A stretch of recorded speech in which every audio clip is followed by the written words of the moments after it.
اما بعد فاعوذ باللہ من الشیطان الرجیم بسم اللہ الرحمن الرحیم رب اشرح لی صدری ویسر لی امری واحلل عقدۃ من لسانی یفقہوا قولی اللہم ربنا الہمنا رشدنا واعذنا من شرور انفسنا اللہم ارنا الحق حقا وارزقنا اتباعہ وارنا الباطل باطلا وارزقنا اجتنابہ آمین یا رب العالمین۔ آج کے درس کے فیصلے اور اعلان کے ضمن میں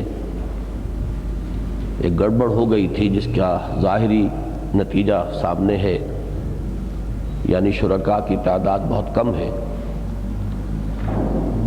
اصل میں میرا ذہن تو یہی تھا کہ واپسی کے فوراً بعد جیسے ہی خطاب جمعہ کا سلسلہ شروع ہوگا اس درس کا سلسلہ بھی دوبارہ شروع ہو جائے گا، لیکن یہاں ایک سیمینار ہونے والا تھا جہاد افغانستان کے بارے میں، اس کے منتظمین نے بہت زور دیا، وہ آج اس وقت ہونا تھا، تو میں نے ان سے وعدہ کر لیا تھا، لہٰذا یہ فیصلہ کرنا پڑا کہ ابھی اس ہفتے یہ درس شروع نہیں ہوگا۔ چنانچہ کل یہاں جمعے میں بھی اس کا اعلان ہو گیا کہ درس نہیں ہوگا، لیکن کل نماز جمعہ سے قبل مجھے وہاں بتا دیا گیا مسجد دارالسلام میں کہ وہ سیمینار ملتوی ہو گیا ہے، لہذا وہاں میں نے اعلان کر دیا کہ درس ہوگا، تو اس طرح ایک غلط فہمی پیدا ہوئی۔ بہرحال میں نے اس کا ازالہ یہ کیا ہے کہ ہم آج آگے نہیں بڑھیں گے سورہ حدید کے درس کے ضمن میں، بلکہ اب تک ہم نے جو 25 آیات اس سورہ مبارکہ کی پڑھی ہیں، یعنی میرے سفر سے قبل جن کا درس ہو گیا تھا، آج انہی پر ایک نگاہ بازگشت۔ اس کے ضمن میں میں سوچتا رہا کہ کیا شکل اختیار کی جائے، اس لیے کہ اس سورہ مبارکہ کا میرے ذہن و قلب پر بڑا گہرا تاثر ہے، اور یہ کوئی آج کی بات نہیں ہے، سن 58 کی بات ہے یہ، جب پہلی مرتبہ اس سورہ مبارکہ کا میں نے درس دیا تھا کراچی میں، اور اسی درس کے دوران اس کی عظمت کا انکشاف مجھ پر ہوا۔ اب آپ یوں سمجھئے کہ 30 برس ہونے کو آئے ہیں، اس دوران میں میں نے اس سورہ مبارکہ کا 12 درس دیا ہے، لیکن کبھی بھی طبیعت نے سیری محسوس نہیں کی ہے کہ جو کچھ اس کا حق ادا ہونا تو خیر بہت دور کی بات ہے، جو کچھ میں اس کے بارے میں کہنا چاہتا ہوں وہ کہہ پایا ہوں۔ مجھے اصل میں اس مرتبہ لندن میں ایک صاحب سے ملنے کا موقع ہوا، انہوں نے مجھے یاد دلایا کہ تم نے سن 58 میں یہ درس ساہیوال میں دیا تھا، وہ ساہیوال کے رہنے والے ہیں، منٹگمری کے، جو اس زمانے میں منٹگمری کہلاتا تھا، تو وہ اپنی اس تاثر کو بیان کر رہے تھے جو اس سورہ مبارکہ کے درس سے خود ان کے ذہن اور قلب پر واقع ہوا تھا۔ بہرحال جو حضرات میرے دروس میں شرکت کرتے رہتے ہیں اور کیسٹس بھی میرے ان کے علم میں ہیں، ان کو معلوم ہے کہ غالباً 6 دنوں میں ہم نے اس سورہ مبارکہ کا درس بمشکل مکمل کیا تھا جناح ہال میں، روزانہ غالباً 2.5 گھنٹے کے درس کی صورت میں، اور 15 گھنٹے میں بمشکل ہم اس کی تکمیل کر سکے تھے۔ البتہ اس مرتبہ لندن میں میں نے 2.5 گھنٹے کے 4 درسوں میں اس سورہ مبارکہ کا بیان اجمالاً مکمل کیا ہے۔ اب آج جو میں ارادہ کر رہا ہوں، ارادہ تو میں نے کر لیا ہے، ویسے تو ہر موقع پر میں یہ عرض کیا کرتا ہوں کہ ہم ارادہ ہی کر سکتے ہیں، اس کی تکمیل تو اللہ تعالیٰ ہی کے ہاتھ میں ہے، تاہم آج مجھے کچھ زیادہ ہی دشواری کا احساس ہو رہا ہے کہ ارادہ تو میں نے کر لیا ہے کہ 25 آیات کا ایک اجمالی جائزہ آج ہم ایک نشست میں لیں گے، لیکن ظاہر بات ہے کہ اس کے لیے اللہ تعالیٰ کی خصوصی تائید اور توفیق اور تیسیر ہی شامل حال ہوگی، تبھی ہم یہ کام کر پائیں گے۔ اس سلسلے میں یہ بھی سوچتا رہا کہ اس کا طریقہ کیا اختیار کیا جائے۔ ایک تو مجھے یاد آیا کہ جب ہم نے اس مرتبہ اس درس کا آغاز کیا تھا تو ایک 2 ورقہ ہم نے شائع کیا تھا، اس میں سورہ حدید کو میں نے چند حصوں میں تقسیم کر کے ہر حصے کے کچھ مضامین کے عنوانات معین کیے تھے۔ جب میں نے ان پر ایک نظر ڈالی تو مجھے احساس ہوا کہ ایک بہت ہی عمدہ چیز اس صورت میں سامنے آ گئی ہے، اور یہ عنوانات جو ہیں اس سورہ مبارکہ کے مضامین کا ایک بہت ہی جامع انڈیکس بن گئے ہیں۔ تو ایک شکل تو یہ تھی کہ ہم اس سورہ مبارکہ کا سرے سے ترجمہ شروع کریں اور ان عنوانات کے حوالے سے اہم جو موضوعات ہیں ان کو ذہن نشین کرتے چلیں، لیکن پھر میں نے فیصلہ کیا ہے کہ ہم اس کے بجائے وہ صورت اختیار کریں کہ اس سورہ مبارکہ کا جو اصل عمود ہے پہلے اس پر توجہ کو مرتکز کر لیں، اور پھر اس کے ساتھ جو منطقی اور معنوی ربط اور تعلق ہے مختلف حصوں کا، صرف ان کا جائزہ لیتے چلے جائیں۔ اس طرح انشاءاللہ اس سورت کے مضامین کا ایک لب لباب ہمیں حاصل ہو جائے گا۔ میں نے یہ بارہا عرض کیا ہے کہ قرآن مجید کی ہر سورت اپنی جگہ پر معنن ایک اکائی ہے، مکمل اکائی، ایک کمپلیٹ یونٹ ہے۔ وہی معنی کہ ہر سورت کا ایک عمود ہے، ایک مرکزی مضمون، ایک سینٹرل آئیڈیا، مین تھیم، جو بھی اس کے لیے آپ لفظ استعمال کریں، لیکن عمود کی اصطلاح جو ہے وہ شاہ ولی اللہ دہلوی رحمۃ اللہ علیہ نے بھی استعمال فرمائی، اور پھر مولانا حمید الدین فراہی نے بھی اس کو اختیار کیا ہے۔ تو ہر سورہ مبارکہ کا ایک عمود ہے، اور اس عمود کے ساتھ اس سورت کی آیات متعلق ہوتی ہیں، مربوط ہوتی ہیں۔ بلکہ میں اسے مزید واضح کیا کرتا ہوں کہ یوں سمجھیے کہ قرآن مجید کی ہر آیت اپنی جگہ علم و حکمت کا ایک نہایت قیمتی، نہایت حسین اور جمیل موتی ہے۔ تو قرآن مجید کی اس آیت پر توجہ اور غور و فکر اور تدبر کا ایک انداز یہ ہوگا کہ سیاق اور سباق سے بالکل علیحدہ کر کے اس آیہ مبارکہ پر توجہ کو مرکوز کیا جائے۔ پہلے اس کے اندر جو داخلی حسن و جمال ہے اس کا، اور اس کی جو اپنی معنویت ہے، پہلے اس پر توجہ کو مرتکز کیا جائے۔ پھر جیسے آپ کو معلوم ہے کہ کسی ہار میں ان موتیوں کو پرو دیا جائے تو اس پرونے سے جو ان میں ایک ربط قائم ہوتا ہے، اس سے ان کا حسن دوبالا ہوتا ہے۔ تو دوسرے درجے میں پھر یہ ہار سے مشابہت یا تشبیہ جو ہے بہت مناسب ہے کہ جیسے ہار کے وہ موتی ایک ڈور کے اندر پروئے ہوئے ہوتے ہیں۔ یہ ڈور گویا کہ وہ ایکسس ہے یا تھیم ہے یا عمود ہے جس میں ان موتیوں کو پرو دیا گیا ہے۔ تو اب اس اعتبار سے جو ایک نئی معنویت سامنے آتی ہے، اب اس کو سمجھنے کی اور اسے ذہن نشین کرنے کی کوشش کی جائے۔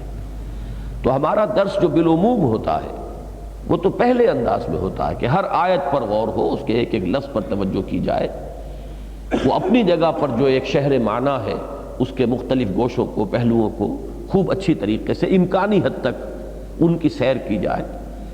لیکن آج ظاہر بات ہے کہ ایک نشست میں جب ہم 25 آیات کا مطالعہ کرنا چاہتے ہیں تو یہ شکل ممکن نہیں ہے۔ عملی شکل یہی ہوگی کہ ہم دوسرے پہلو پر اکتفا کریں کہ اس کے عمود کو معین کریں، اور پھر اس کے ساتھ جو ربط اور تعلق ہے مختلف آیات کا، بلکہ آیات کے بجائے بھی مختلف جو حصے ہیں اس سورت مبارکہ کے مضامین کے، ان کو سمجھ لیا جائے۔ آج ہم اسی پر اکتفا کریں گے۔ تو سب سے پہلے آپ اس سورہ مبارکہ کی آیت نمبر 25 نکال لیجئے۔ یہ اس سورہ مبارکہ کا عمود معین کرتی ہے، اور یہ جو 2 ورقہ آپ کو تقسیم ہوا ہے اس میں سے بھی اس آیت کے بارے میں جو 3 عنوانات معین کیے گئے ہیں انہیں بھی اپنے سامنے رکھ لیں۔ اور اس سے پہلے کہ ہم الفاظ مبارکہ پر غور کریں، ایک میں تمہیدی بات عرض کر دوں۔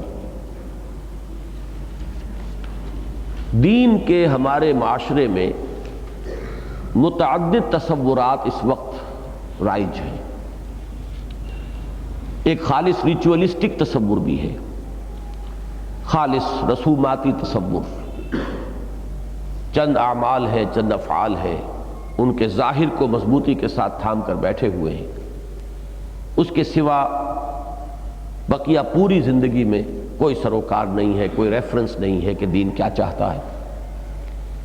پھر یہ کہ ہوتے ہوتے ان افعال و اعمال کا بھی صرف ظاہری چھلکا رہ جاتا ہے، ان کے اندر بھی جو مغز ہے، جو ان کی اصل معنویت ہے، اس کی طرف توجہ نہیں ہوتی۔ یہ ایک خالص ریچولسٹک کانسیپٹ ہے۔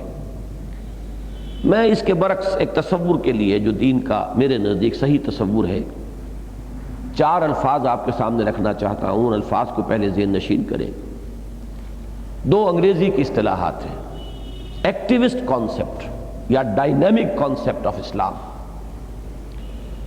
اس کو اردو یا عربی میں اگر آپ منتقل کریں گے تو اسلام کا انقلابی یا تحریکی تصور، ایکٹیوسٹ اینڈ ڈائنامک، اور انقلابی اور تحریکی۔ یہ تصور کیا ہے؟ فی الجملہ اسے سمجھ لیجئے کہ دین اپنے ہر ماننے والے سے یہ مطالبہ کرتا ہے کہ وہ ایک سہ منزلہ عمارت تعمیر کرے۔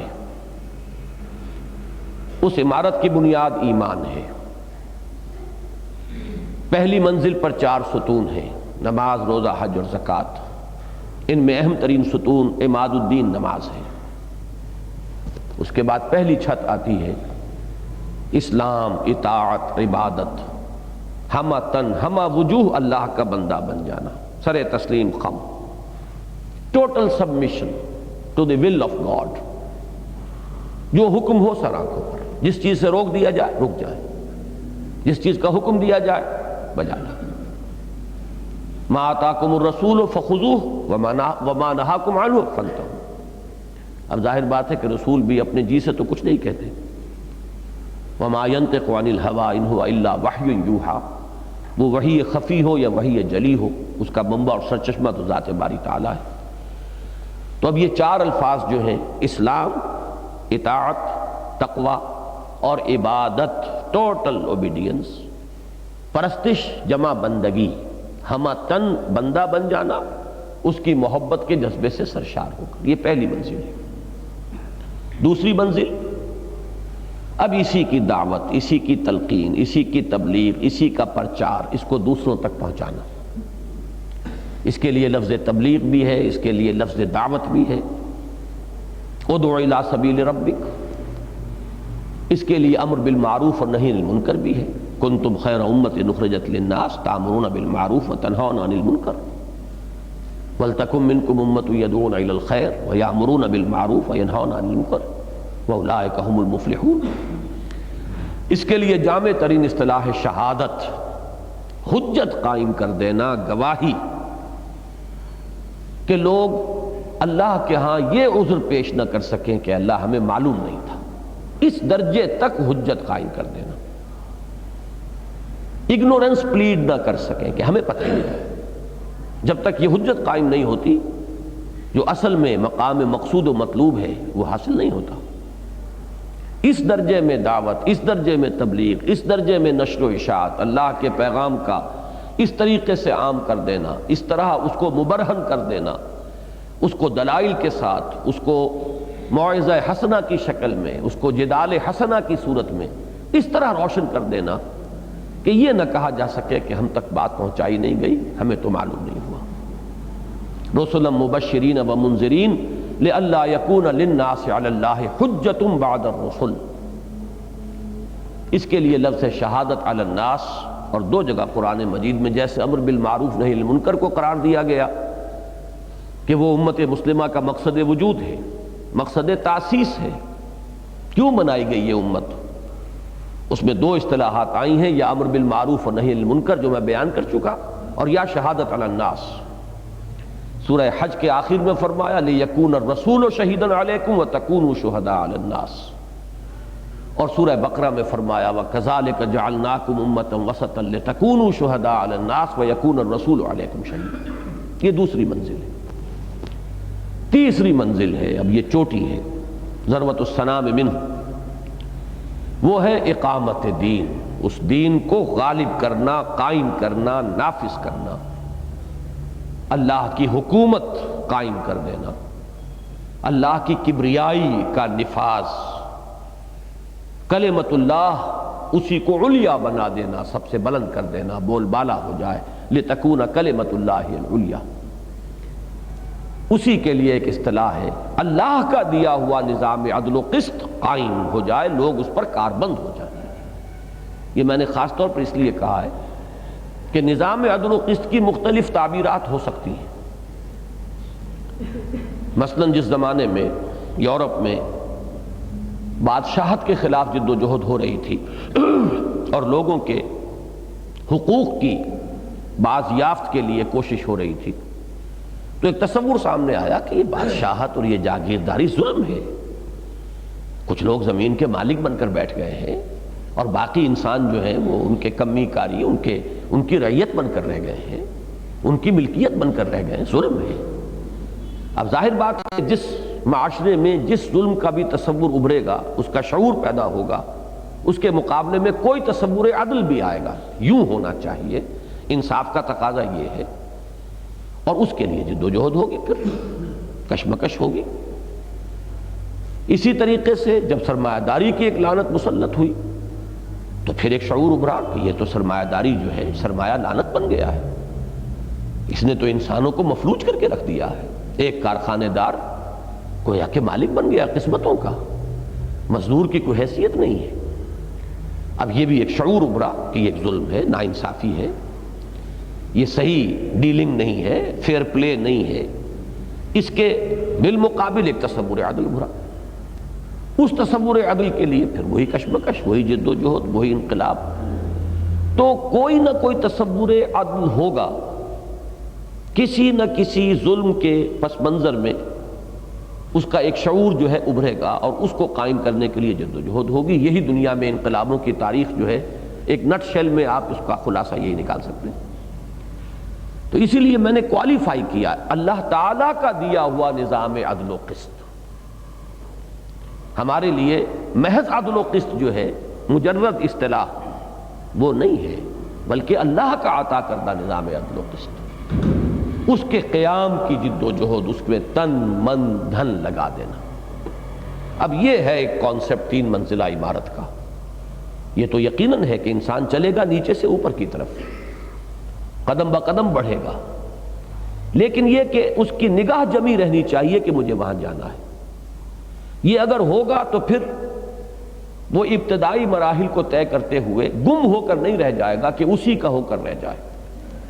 جیسے تصوف میں آپ نے سنا ہوگا، پڑھا ہوگا کہ جو محققین ہیں وہ یہ وارن کیا کرتے ہیں کہ اس راستے میں کچھ مکاشفے شروع ہو جاتے ہیں، مشاہدے شروع ہو جاتے ہیں۔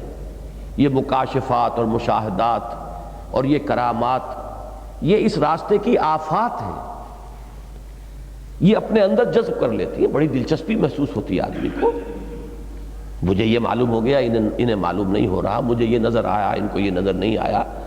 اب اگر اسی میں گم ہو گیا تو اصل منزل اس کی کھوٹی ہو گئی۔ یہ تو یوں سمجھیے کہ درمیانی در حقیقت صرف ایسے مراحل ہیں کہ ان سے بالکل نگاہ جو ہے انسان ان کی طرف کیے بغیر آگے گزر جائے، یہ مقصود نہیں ہے، مطلوب نہیں ہے۔ تو ہر لیول کے اوپر شیطان کا بھی معاملہ یہ ہوتا ہے کہ شیطان ہر شخص کے ساتھ کوئی ایک ہی تدبیر اختیار نہیں کرتا، وہ کسی کو تو کلیتاً روکے گا راہ حق سے، کسی کو ہو سکتا ہے کہ وہ کسی اگلی منزل پر جانے سے روکنے کے لیے پہلی منزل ہی کے اندر اسے گم کر دے، اسی میں اس کو لذت ایسی محسوس ہونی شروع ہو جائے، اتنا لطف آنے لگے، اتنا سرور، ایسا کیف ہو جائے کہ وہ اسی میں مگن ہو کر رہ جائے، اسی میں گم ہو کر رہ جائے، اس سے آگے کی اسے توجہ ہی نہ رہے۔ جیسا کہ آپ کو معلوم ہے بعض اوقات وہ نوافل میں لگا دیتا ہے تاکہ فرائض سے غافل کر دے۔ نوافل، نفل بہت اونچی بات ہے یہ، لیکن یہ کہ نوافل میں آپ کا ایسا انہماک جس سے فرض سے غفلت ہو جائے تو یہ تو آفت ہے، یہ تو شیطانی وسوسہ ہے۔ اس کا مطلب یہ ہے کہ تصور جو ہے برعکس ہو گیا، پورا تصور ڈسٹارٹ ہو گیا نہیں۔ تو اب اس تصور کو سامنے رکھیے کہ یہ ہے تصور کہ جو اس آیہ مبارکہ میں سامنے آ رہا ہے۔ ابھی ہم اس آیت کے الفاظ پڑھیں گے، لیکن میں تمہیداً یہ عرض کر رہا تھا کہ اب اس سے انحراف کی 2 شکلیں ہیں۔ ایک انحراف جو بالعموم ہوتا ہے وہ تو یہ ہے جس کو میں نے ابھی ابتدا میں ریچولسٹک کہا ہے، یہ جو تن من دھن لگانا کھپانا اسلامی انقلاب یا اقامت دین یا اللہ کے عطا کردہ نظام عدل و قسط، اس میں ان کو صرف کرنے کی بجائے آدمی ذرا سا پیچھے ہٹتا ہے۔ کیوں؟ دنیا کی محبت، مال کی محبت، اولاد کی محبت، اپنی جان کا عزیز ہونا۔ وہ جو مصرع ہے کہ راہ مشکل ہے اور جان عزیز، راستہ کٹھن ہے لیکن جان بھی عزیز ہے، اس کی وجہ سے ذرا آدمی جب نیچے گرتا ہے تو اس کے گرنے کی پہلی منزل کیا ہوگی؟ نماز، روزہ، حج، زکوٰۃ انسان کر رہا ہے، حلال اور حرام پر بھی کاربند ہے۔ اب باقی جو اپنی توانائیاں اور قوتیں ہیں وہ دنیا کے حصول کے لیے ادھر ڈائیورٹ ہونی شروع ہو جائیں گی، بجائے اس کے کہ وہ لگے انقلاب کے لیے، اقامت دین کے لیے، وہ لگیں گی دنیا بنانے، کمانے، جائیداد بنانے، کاروبار جمانے، یا اقتدار کے حصول، حیثیت اور وجاہت کے حصول کی طرف۔ یہ کیفیت جب آتی ہے تو لازماً انسان کے اندر ایک احساس ہوتا ہے، یہ دوسری منزل ہوگی اس کے گرنے کی، بہت سی مشکلات سامنے آئیں گی، کیا کیا جائے، حالات ایسے ہیں، سود کے بغیر تو چارہ نہیں ہے، اس کے بغیر تو کاروبار نہیں چلتا، جھوٹ نہ بولیں تو حساب کتاب غلط نہ رکھیں تو انکم ٹیکس والے جان نہیں چھوڑتے، وہ اصل بھی ہمارا جو ہے ختم کر کے اور پورے کاروبار ہی کا وہ فاتحہ پڑھوا دیں گے۔ اب یہ مختلف جو وہ سارے کے سارے محض جھوٹے بہانے نہیں ہیں، یہ حقائق تو ہے۔ ماحول جو باطل کا ہے، اس میں غلبہ ہے باطل کا، تو یقیناً یہ حقائق ہیں، یہ مجبوریاں ہیں، لیکن ایک شکل تو یہ ہوتی ہے کہ ان مجبوریوں سے لڑا جائے، ان کے ساتھ کشمکش ہو، ان کے ساتھ تصادم ہو، لیکن جب رخ ہی اب وہ تصادم والا نہیں رہا، بلکہ یہ کہ کچھ عافیت کے ساتھ کچھ اپنے آپ کو اس میں ایڈجسٹ کرنے کا رجحان پیدا ہو چکا ہے، تو لا محالہ اس کا نتیجہ یہ نکلے گا کہ ایک ایک عذر کی وجہ سے انسان یہ حلال اور حرام کے گوشوں کے اندر بھی اب پسپائی اختیار کرے گا۔ جب یہاں انسان آ جاتا ہے تو پھر اب وہ خالص ریچولسٹک اسلام رہ گیا، نماز روزہ ہے، اور وہ بسا اوقات ایسا ہوتا ہے کہ وہ خوب ہوتا ہے، پھر وہ جو دل کی خلش ہے وہ اس کو مٹانے کے لیے اس میں اور زیادہ ایمفیسس ہوتا ہے۔ اب ہر سال حج کریں گے تب دل کو تسکین ہوگی کہ یہ جو کچھ حرام خوریاں ہم کرتے رہے ہیں یا جو کچھ غلط کام ہو رہے ہیں ان سب کا ہر سال جو ہے حساب صاف ہوتا رہے۔ یہ سارا کچھ جو ہوتا ہے یہ اس کی بھی نفسیاتی وجہ یہ ہے کہ جب رہ ہی یہ گیا ہے تو اب اس میں تو اوور ایمفیسس ہوگا، تب وہ کچھ دل کو تسلی ہوگی، کچھ اطمینان ہوگا، تو اب یہ ایک خالص ریچولسٹک کانسیپٹ جو ہے مذہب کا وجود میں آ جاتا ہے۔ یہ ایک رخ ہے انحراف کا، اس ڈائنامک یا ایکٹیوسٹ یا تحریکی یا انقلابی کانسیپٹ جو ہے دین کا، اس سے انحراف کا ایک رخ یہ ہے۔ یہی رخ ہوتا ہے اکثر و بیشتر، یہی وجہ ہے کہ اس سورہ مبارکہ کے اکثر و بیشتر حصے میں اسی رخ کا ذکر ہے۔ اسی رخ کی انتہا ہے منافقت، جس پر کہ اس سورہ مبارکہ میں بڑی ہی بصیرت افروز آیات آئی ہیں۔ اچھا، دوسرا رخ ایک اور ہے، وہ ابھی ہم نے حصہ نہیں پڑھا ہے، 4 آیات جو ہیں اب باقی جو رہ گئی سورہ مبارکہ کی، اس میں دوسرا رخ آتا ہے۔ یہ دوسرا رخ جو ہے وہ یہ ہے کہ انسان دنیا سے کنارہ کشی کرے، کونے کھدرے میں بیٹھ جائے۔ ایک تو یہ ہے کہ لگے ہوئے ہیں دنیا کمانے میں، بنانے میں، سجانے میں، مزین کرنے میں، آسائشوں کو جمع کرنے میں، مال و اسباب کو جمع کرنے میں۔ ایک یہ ہے کہ وہ یہ نیکی کا ایک دوسرا رخ ہے، یہ بھی اس ایکٹیوسٹ کانسیپٹ سے انحراف ہے کہ کونوں کھدروں میں بیٹھو، ترک دنیا، اللہ اللہ کرو، خانقاہوں میں بیٹھو، پوری زندگیاں کھپا دو، یا جاؤ راہب خانے آباد کرو، پہاڑوں کی غاروں میں، گپھاؤں میں، وہاں جا کے تپسیائیں کرو۔ نتیجہ وہی نکلا، پہلی شکل میں بھی یہ دنیا اور اس کا پورا نظام رہ گیا اشرار اور ظالموں کے لیے کہ وہ کھل کھیلیں، اس لیے کہ جو اہل دین تھے وہ تو میدان میں رہے نہیں، انہوں نے تصادم کا راستہ اختیار نہیں کیا، انہوں نے تو اس نظام کے ساتھ ریکنسائل کیا ہے، اپنے آپ کو ایڈجسٹ کر لیا ہے، اور انہوں نے صرف رسومات اور عبادات بس اس پر اکتفا کر لی ہے۔ تو نتیجہ جو اس سے نکلا وہی اس شکل میں نکلا کہ رجال دین کونوں خدروں میں جا کر بیٹھ گئے، انہوں نے اپنے زاویے آباد کر لیے، اپنی خانقاہیں سجا لی اور دنیا کو چھوڑ دیا کہ جو چاہے وہ کریں۔ یہ پھر وہی معاملہ ہے، نتیجے کے اعتبار سے ایک ہی ہے، لیکن یہ کہ بہرحال یہ دوسرا معاملہ جو ہے اگرچہ نتیجے کے اعتبار سے پہلے کے برابر ہے، لیکن اس کا درجہ وہ نہیں ہے، یقیناً وہ لذات دنیاوی سے کنارہ کش ہوتے ہیں۔ یہ رہبانیت کا نظام جو ہے اس کی مذمت اب آئے گی بقیہ 4 آیات میں، لیکن بڑا انداز کا فرق ہے، وہ جب ہم اگلے انشاءاللہ ہفتے کو وہ 4 آیات پڑھیں گے۔ اہم ترین مقام ہے اس موضوع پر قرآن مجید میں، رہبانیت کے ضمن میں میرے علم کی حد تک اتنے جامع انداز میں کہیں اور بھی اس پر تبصرہ اور اس کے مختلف اجزاء، اس کے ما لہو اور ما علیہ، اس کے فار اور اگینسٹ کیا کیا کچھ ہے، اس کو اتنی جامعیت کے ساتھ کسی اور جگہ پر آپ نہیں دیکھیں گے۔ جیسے اس سورہ مبارکہ میں اور بہت سے مقامات انتہائی جامع ہیں، ایسے ہی یہ آخری حصہ اس کا نہایت جامع ہے۔ لیکن میں اس وصف یہ بتا رہا ہوں کہ یہ 2 راستے انحراف کے ہیں۔ ایک راستہ یہ ہے کہ میدان میں رہو، ڈٹ کر رہو، خود اللہ کے بندے بنو اور اللہ کے دین کے علم بردار پرچارک بنو اور اس کے مجاہد بنو، اور اس کو قائم کرنے کے لیے، اس کے غلبے کے لیے، اس کی جد و جہد کے لیے تن من دھن لگا دو، وقت آئے جان کا نذرانہ پیش کر دو۔ یہ ایک کانسیپٹ ہے۔ اس سے انحراف ہے وہ بھی دنیا پرستانہ انحراف، ایک ہے ترک دنیا والا راہبانہ انحراف، دونوں انحراف ہیں۔ اس اصل جو درمیانی شاہراہ ہے دین کی اور جو صحیح تصور ہے، ان دونوں سے وہ دونوں جو ہے اس سے ہٹ گئے ہیں۔ اس سورہ مبارکہ میں اب آپ دیکھیں گے کہ آیت نمبر 25 میں اس مضمون کو لایا گیا۔ اس سے پہلے تمام تر نفی جو ہوئی ہے وہ اس دنیا پرستانہ انحراف کی ہے، اور اس کے بعد جو 4 آیات ہیں ان میں راہبانہ انحراف ہے اس راستے سے۔ اب آپ اس آیت پہ ایک ایک لفظ پر غور کیجئے۔ لقد ارسلنا رسلنا بالبینات، آپ دیکھیں گے کہ اب اگلا مضمون بھی جب آئے گا تو اسی انداز میں وَلَقَدْ أَرْسَلْنَا نُوحًا وَإِبْرَاهِيمَ، لیکن یہاں ابھی صرف اسی آیت تک رکھیے۔ لقد ارسلنا رسلنا بالبینات، ہم نے بھیجا اپنے رسولوں کو۔ ایک اس بات ہے، اپنی طرف نسبت جو ہے اس کو تسلیم کیا جا رہا ہے، رسولوں کو ہم نے ہی بھیجا۔ لقد، اس میں قد میں جو ہے جو ایک طرح کی تاکید آتی، ہم ہی نے بھیجا، واقعتاً ہم ہی ہیں بھیجنے والے اپنے رسولوں کو۔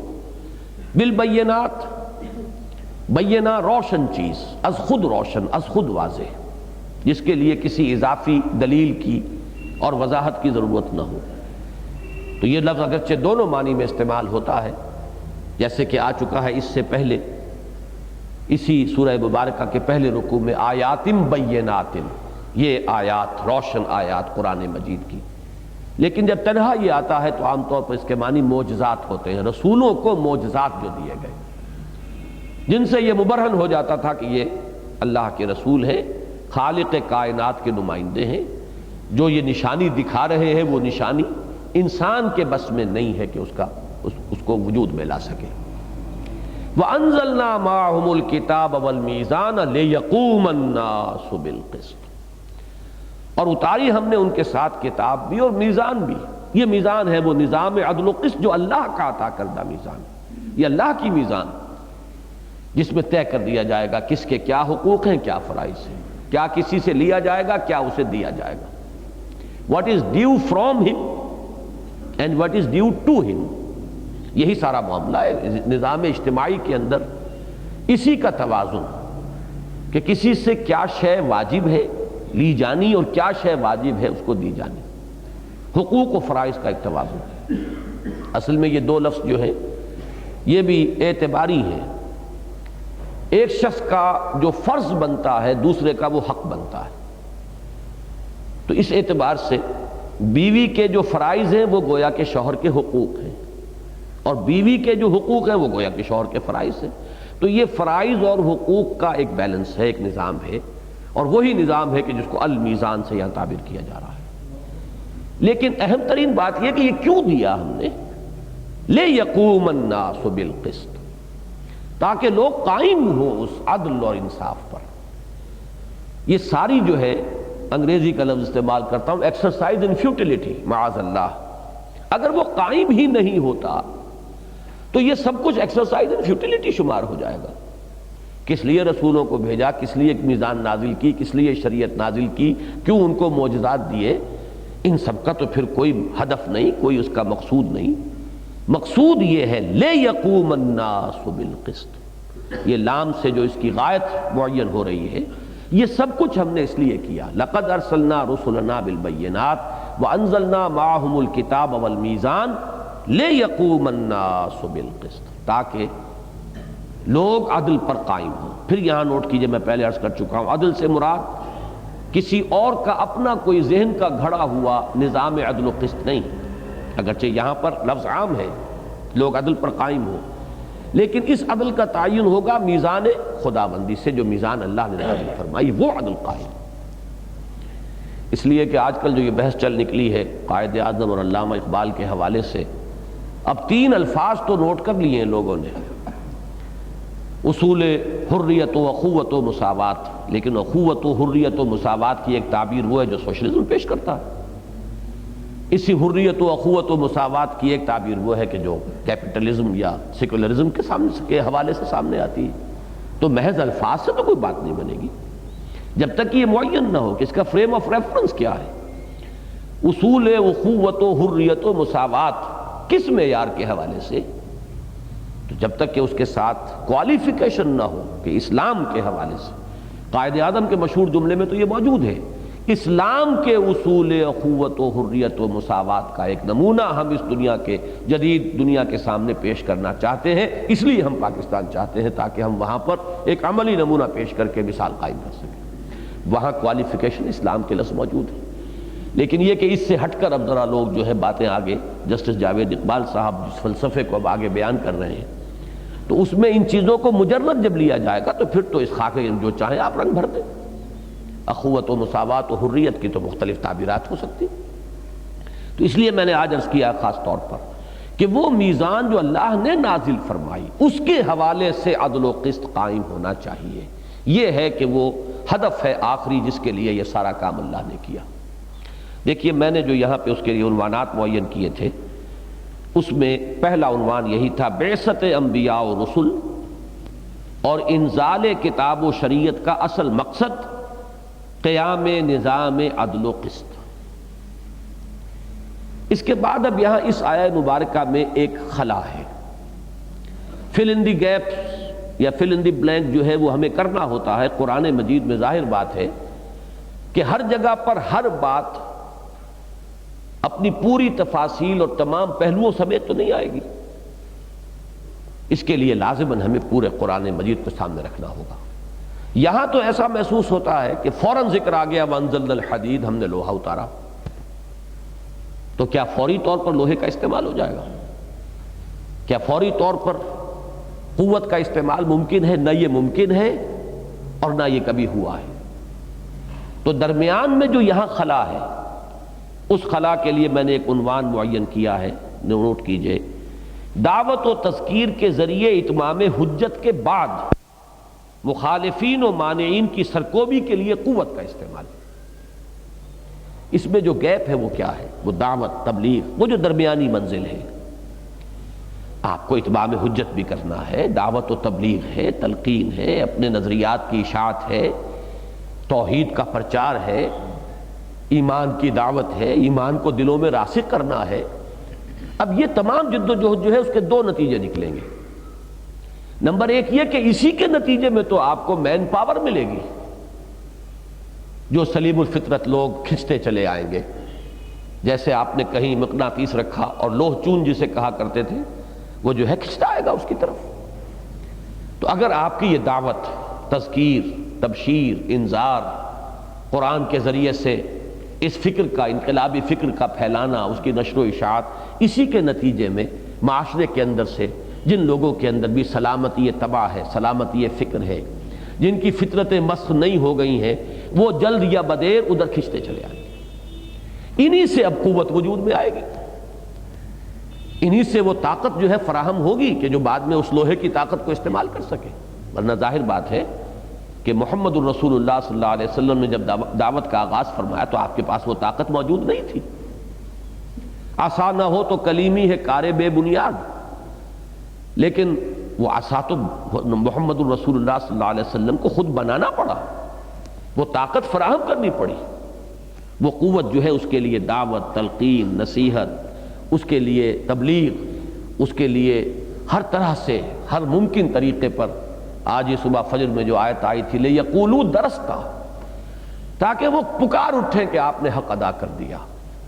اتنی تکرار کے ساتھ، اتنے اعادے کے ساتھ، اس طرح دہرا دہرا کر مختلف اسالیب سے، ایک پھول کا مضمون ہو تو 100 رنگ سے باندھوں، اس طریقے سے اس بات کو کھول دیا جائے کہ اشتباہ نہ رہ جائے، کسی شخص کو مغالطہ نہ رہ جائے، سوائے شرارت نفس کے، سوائے تعصب کے، سوائے ہٹ دھرمی کے، سوائے اس کے کہ انسان ظلم کے اوپر جو ہے وہ ڈٹا رہنا چاہتا ہو، اس کے سوائے کوئی مغالطہ نہ رہ جائے، مبرہن ہو جائے، بات روشن ہو جائے، کھل جائے، تاکہ جس کے اندر بھی کوئی رمق ہے سلامتی طبع اور سلامتی فکر کی وہ کھچائے. اس لیے یہ آسان کام نہیں ہے. مجھے وہ الفاظ یاد آ رہے ہیں، مختلف الفاظ آتے ہیں مختلف روایات میں، لیکن بڑے پیارے الفاظ ہیں جو ایک روایت میں آئے ہیں کہ جب حضور نے حجۃ الوداع میں سوال کیا تھا الا هل بلغت، تو جو جواب ملا تھا اس سے آپ کو اندازہ ہوتا ہے کہ کیا کس قدر اس کے لیے حضور صلی اللہ علیہ وسلم کو اور آپ کے ساتھیوں کو کتنا خون پسینہ ایک کرنا پڑا. انا نشہد انک قد بلغت الرسالۃ وادیت الامانۃ ونصحت الامۃ وکشفت الغمۃ. ہاں ہم گواہ ہیں حضور صلی اللہ علیہ وسلم، آپ نے رسالت کی ادائیگی کا حق ادا کر دیا، آپ نے امانت کی ادائیگی کا حق ادا کر دیا، آپ نے امت کی خیر خواہی کا حق ادا کر دیا، آپ نے گمراہی کے اندھیاروں کو پھاڑ دیا، کشفت الغمہ.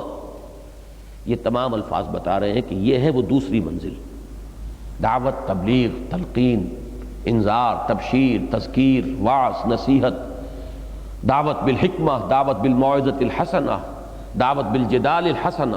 اب یہ تمام شکلیں اختیار کر کے تو یہ ہے درمیانی مرحلہ جو یہاں پر آیا. میں نے عرض کیا 2 نتیجے اس کے نکلیں گے. ایک اتمام حجت، کہ لوگوں کے اوپر حجت قائم ہو جائے، جو شریر شرارت کی بنیاد پر قائم رہے اسے بھی محسوس ہو کہ ہاں میں شرارت کی بنیاد پر قائم ہوں. یہ جو فرمایا گیا لِيُحِقَّ الْحَقَّ وَيُبْطِلَ الْبَاطِلَ، اور ساتھ ہی یہ کہ لِيَهْلِكَ مَنْ هَلَكَ عَنْ بَيِّنَةٍ وَيَحْيَىٰ مَنْ حَيَّ عَنْ بَيِّنَةٍ. اس طریقے سے احقاق حق ہو جائے اور اس طرح ابطال باطل ہو جائے، کوئی اشتباہ نہ رہ جائے کہ پھر جسے مرنا ہے وہ بینہ کے ساتھ مرے اور جسے جینا ہے وہ بینہ کے ساتھ جیے. اس کے بعد البتہ یہ تیسرا مرحلہ ہے. تو میں نے یہاں آج خاص طور پہ واضح کیا کہ اس آیہ مبارکہ کے مضامین میں درمیان میں یہ جو ایک بلینک ہے، جو ایک خلا ہے، اس کو پر کیجئے. اور میں آج اللہ کا شکر ادا کر رہا تھا کہ جب میں سرسری طور پر پڑھتے ہوئے میں نے یہ عنوانات اس وقت معین کیے تھے، لیکن یہ کہ یہاں وہ الفاظ جو آ گئے ہیں وہ بہت مناسب ہیں کہ دعوت و تذکیر کے ذریعے اتمام حجت کے بعد اب ایک طرف اس سے اتمام حجت ہوئی، دوسری طرف اس سے آپ کے پاس اب قوت جمع ہو گئی ان لوگوں کی جو اس معاشرے کا صالح عنصر تھا، وہ کھنچ کر آپ کے پاس آ گیا، جمع ہو گیا. اس کی تنظیم اور تربیت کے ذریعے، اس کے تزکیہ اور تعلیم کے ذریعے اب آپ کے پاس ڈیڈیکیٹڈ، ڈیووٹڈ، ڈسپلنڈ لوگوں کی اب ایک جمعیت موجود ہے. اب تیسرا مرحلہ آیا وَأَنزَلْنَا الْحَدِيدَ فِيهِ بَأْسٌ شَدِيدٌ وَمَنَافِعُ لِلنَّاسِ وَلِيَعْلَمَ اللَّهُ مَن يَنصُرُهُ وَرُسُلَهُ بِالْغَيْبِ. اور ہم نے لوہا بھی اتارا ہے جس میں بڑی قوت ہے. باس کا لفظی ترجمہ خالص کیا جائے گا تو قوت، طاقت، لیکن اس کا جو استعمال ہے اس کو اچھی طرح سمجھ لیجئے. یوسیج، اور اکثر و بیشتر زبان میں، لغت میں جو یوسیج ہے وہ معتبر ہوتی ہے، جو اس کا عام استعمال ہو گیا. تو جب یہ واحد کے صیغے میں آتا ہے باس، الباس، تو اس سے مراد جنگ ہوتی ہے، اس لیے کہ اس سے زیادہ سختی کی شے، اور جہاں قوت آدمی اپنی امکانی حد تک استعمال کر لیتا ہے وہاں تو یہی ہے کہ آئیدر کل اور بی کلڈ. وہ آخری درجے کی بات ہوتی ہے کہ جس میں انسان اپنی پوری قوت اور توانائی کو بروئے کار لے آتا ہے. تو باس واحد ہے تو اس سے مراد جنگ، اور باسا جب جمع کی شکل میں آتا ہے تو وہ فاقہ اور فقر اور اس طرح کے تکالیف اور مضرتیں جو انسان کو پہنچتی ہیں. اور ایک آیت جو ہے آیہ بر، ہمارے منتخب نصاب کا درس نمبر 2، اس کے آخری حصے میں یہ دونوں لفظ جمع ہو گئے. والصابرین فی البأساء والضراء وحین البأس، اور صبر کرنے والے فقر و فاقہ میں، تنگی میں، اور جسمانی مضرت اور اذیت اور تکلیف میں، اور جنگ کے وقت جبکہ نقد جان ہتھیلی پر رکھ کر میدان میں آنا ہو۔ تو وانزلنا الحدید فیہ بأس شدید ومنافع للناس ولیعلم اللہ من ینصرہ ورسلہ بالغیب۔ ولیعلم لفظی ترجمہ ہوگا اور تاکہ اللہ جان لے، لیکن ہم یہ ترجمہ کرتے نہیں، اس لیے کہ اس میں متبادر ہوتا ہے، مترشح ہوتا ہے کہ شاید اللہ کا علم حادث ہے، کہ پہلے شاید معلوم نہیں، اب معلوم ہوگا اسے معلوم کرنا ہے۔ اصل میں بارہا میں نے عرض کیا ہے کہ کلام اللہ کا ہے، لیکن یہ نازل ہوا ہے ایسی زبان کے لبادے میں کہ جو انسانی زبان ہے۔ عربی زبان تو انسانوں کی زبان ہے، اور انسانی زبان کے اندر ہمیشہ کچھ محدودیت رہے گی، اس لیے کہ وہ زبان تو ڈیولپ ہوتی ہے وہ انسان کے مشاہدات کی بنیاد پر، جو آپ دیکھتے ہیں، پھر اس دیکھنے پر آپ کا جو انٹلیکچول پروسیس ہے اس کے ردے قائم ہوتے ہیں، اس سے وہ آپ کے زبان کے اندر الفاظ ڈھلتے چلے جاتے ہیں، اور آپ کے مشاہدے سے ظاہر بات ہے کہ اس کا بڑا گہرا بنیادی ربط رہتا ہے۔ اب وہ ابدی حقائق، اللہ کی ذات و صفات لا متناہی، اور ہماری زبان بنی ہے ہمارے متناہی اور محدود مشاہدات کی بنیاد پر، تو ان حقائق کا ان محدود پیمانوں کے اندر بتمام و کمال بیان ممکن ہی نہیں۔ یہی سبب ہے آیات متشابہات کا۔ یہ نہیں ہے کہ اللہ تعالیٰ کے علم میں معاذ اللہ کوئی کمی ہے، وہ ہر چیز محکم الفاظ میں کیوں نہیں کہہ سکتا، وہ تو کہہ سکتا ہے، لیکن ہم کیسے سمجھیں گے؟ ہماری زبان میں اس کا پیرایا نہیں ہے، ہمارے پاس وہ ذہن ہی نہیں ہے کہ جو ان حقائق کا، جو وہ مطلق حقائق ہیں، ان کا کوئی ادراک و شعور کر سکے۔ پھر زبان ہماری ہے جس میں کہ ہمیں بات پہنچانی ہے، لہذا آیات محکمات ہے، آیات متشابہات ہے۔ پھر یہی سبب ہے قرآن میں تمثیلات کے استعمال کا۔ تمثیل کیوں آئی؟ یہی وجہ ہے، دیکھیے سورہ نور کی تمثیل کے بعد فرمایا تلک الامثال نضربها للناس واللہ بکل شیء علیم۔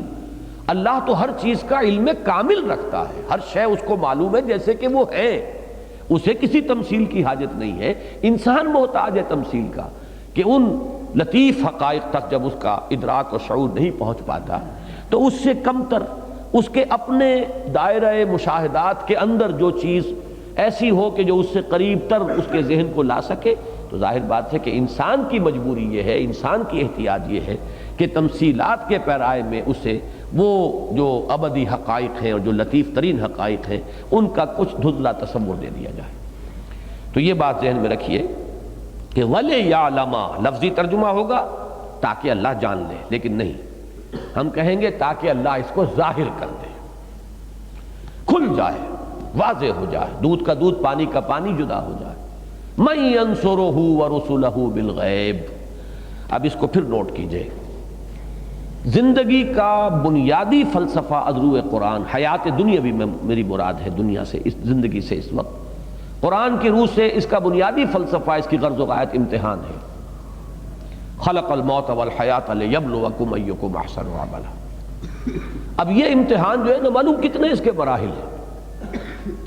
پہلا امتحان انسان کی عقل کا اور اس کے فہم کا، اس کے شعور کا، اس کے ادراک کا ہے کہ وہ خدا واحد کو پہچانتا ہے کہ نہیں پہچانتا، اس کی ذات و صفات کا کوئی شعور و ادراک حاصل کرتا ہے کہ نہیں کرتا۔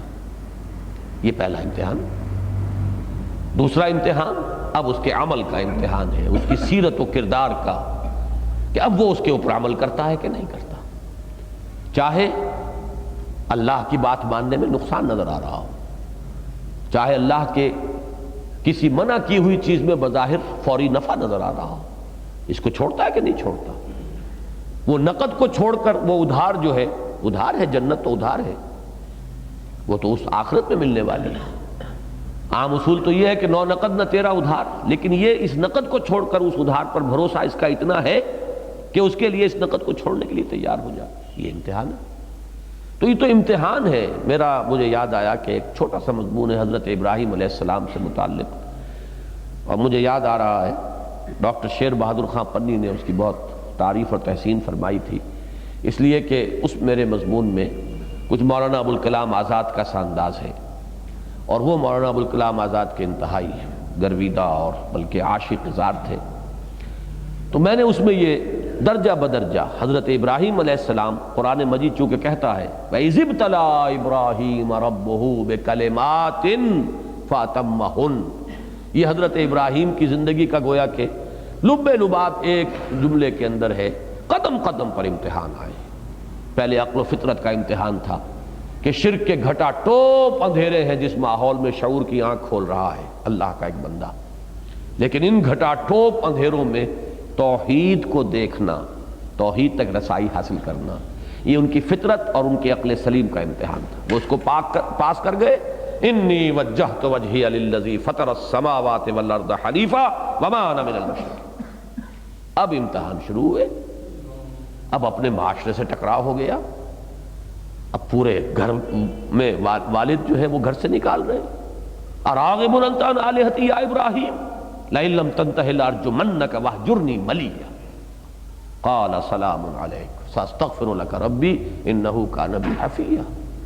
پھر پورے معاشرے سے ٹکراؤ ہو رہا ہے، چکنا چور کر کے رکھ دیے ان کے سارے وہ بت، اور پھر جو کچھ ہوا ہوگا اس کا ہم تصور نہیں کر سکتے، لیکن کس قدر ڈٹ کر اللہ کے اس بندے نے کھڑے ہو کر موب کو فیس کیا۔ موب کو فیس کرنا آسان نہیں، جبکہ جذبات اس ہائٹ پر پہنچے ہوئے ہو کہ ان کے معبود توڑ پھوڑ کر رکھ دیے۔ برملا کہا ہے کہ اب تم اف لکم وما تعبدون۔ پھر بادشاہ وقت کے دربار میں پیشی ہو رہی ہے، مجادلہ ہو رہا ہے، سورہ بقرہ میں اس کا بھی ذکر موجود ہے، کس قدر ڈٹ کر کہا ہے فإن اللہ یاتی الشمس من المشرق فات بہا من المغرب۔ اللہ تو لاتا ہے سورج کو مشرق سے، اگر ہے تمہارے اندر دم اور بل بوتا اور خدائی کے تم دعوے دار ہو تو لے آؤ اسے مغرب سے۔ فبہت الذی کفر۔ یہ درجہ بدرجہ امتحان ہے۔ پھر مہاجرت ہے، آگ میں ڈالے گئے ہیں، کتنا بڑا امتحان ہے۔ بے خطر کود پڑا آتش نمرود میں، عشق عقل ہے محو تماشائے لبے بام ابھی۔ پھر مہاجرت ہے مسلسل، آج یہاں ہے کل وہاں ہے، اسی توحید کے لیے ان کا زندگی جو ہے مسلسل مہاجرت کی زندگی، سفر کی زندگی۔ آخری امتحان، اصل میں اسی پر میں نے وہ مضمون لکھا تھا کہ ابھی قدرت کی ترکش میں ایک تیر باقی تھا، 87 برس کی عمر میں اللہ نے بیٹا دیا ہے، مانگ مانگ کر لیا ہے، اور وہ بیٹا اب 13 برس کا ہوا ہے۔ فلما بلغ معہ السعی، جبکہ دست و بازو بنتا ہے بیٹا، برابر کا شریک ہو جاتا ہے بھاگ دوڑ میں، آخری امتحان لے لیا گیا۔ تو یہ امتحانات ہیں، یہاں پر بھی نوٹ کیجئے کہ یوں تو وہ سارے درمیانی مراحل جو میں نے گنوائے ان میں بھی قدم قدم پر اہل ایمان کے لیے امتحان آئے گا، لیکن آخری امتحان یہ ہے وَلِيَعْلَمَ اللَّهُ مَن يَنصُرُهُ وَرُسُلَهُ بِالْغَيْبِ، تاکہ اللہ دیکھ لے یا ظاہر کر دے کون ہے اس کے وہ وفادار بندے جو اس لوہے کی طاقت کو ہاتھ میں لے کر مدد کرتے ہیں، اس کی بھی اور اس کے رسولوں کی بھی، اس کے باوجود کہ غیب کا پردہ حائل ہے۔ اب اس کا ترجمہ یہ بھی کیا گیا کہ اللہ غیب میں ہے، اور میرے نزدیک بہتر ترجمہ یہ ہے کہ ہم غیب میں ہیں۔ اغیب وذو اللطائف لا یغیب، ہم غیب میں ہیں۔ اللہ غیب میں کہاں ہے؟ اللہ تو ہر آن ہر جگہ، لیکن یہ کہ در حقیقت ہم غیب میں، محجوب ہم ہیں۔ کشف المحجوب اسی لیے مجھے نام بہت پسند ہے، شیخ علی حجویری رحمۃ اللہ علیہ کی کتاب کا عنوان کشف المحجوب، محجوب تو ہم ہیں، پردے میں ہم آ گئے ہیں۔ اغیب وذو اللطائف لا یغیب، بہرحال غیب کا پردہ حائل ہے، نہ جنت ہمارے سامنے ہے، نہ دوزخ ہمارے سامنے ہے، نہ ملائکہ ہیں، نہ فرشتے ہیں، نہ اللہ کی ذات ہے، وہ ہمارے سامنے نہیں ہے۔ لیکن ایمان بالغیب، وہی جو ھدی للمتقین الذین یؤمنون بالغیب، اس ایمان بالغیب کی یہ شدت ہو کہ انسان تن من دھن لگا دے اسی ایکٹیوسٹ کانسیپٹ جو میں نے دیا ہے دین کے غلبے کے لیے، اس کی جد و جہد میں، یہاں تک کہ وقت آئے تو لوہے کی طاقت ہاتھ میں لے کر میدان میں آ جائے۔ اور ظاہر بات ہے کہ میدان میں آ کر پھر کوئی یک طرفہ نتیجہ نہیں نکلتا۔ یقاتلون فی سبیل اللہ فیقتلون ویقتلون، وہ قتال کرتے ہیں اللہ کی راہ میں، قتل کرتے بھی ہیں، قتل ہوتے بھی ہیں۔ یہ تو دو طرفہ معاملہ ہے۔ کس کے پاس ضمانت ہے کہ میدان جنگ میں جانے کے بعد واپس آنا لازماً نصیب ہو جائے گا؟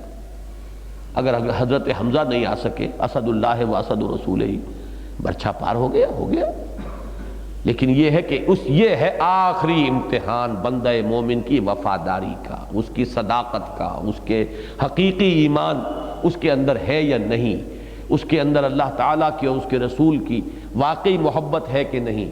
وہی آیت ذہن میں لے آئیے، قل ان کان آباؤکم وابناؤکم واخوانکم وازواجکم وعشیرتکم واموال اقترفتموها وتجارۃ تخشون کسادها ومساکن ترضونها احب الیکم من اللہ ورسولہ وجہاد فی سبیلہ فتربصوا حتی یاتی اللہ بامرہ واللہ لا یہدی القوم الفاسقین۔ تین محبتیں ہیں، اللہ کی محبت، اس کے رسول کی محبت اور اللہ کی راہ میں جہاد کی محبت۔ یہ ہے وہ ڈائنامک کانسیپٹ۔ باقی ساری چیزیں اس میں مندرج ہو جائیں گی۔ یہ نہ سمجھیے کہ نماز یہاں نہیں ہے، روزہ نہیں ہے، وہ تو پوری عمارت جب تیسری منزل آپ کی نگاہ میں ہے تو ظاہر بات ہے پوری عمارت ہوگی تو وہ تیسری منزل آئے گی۔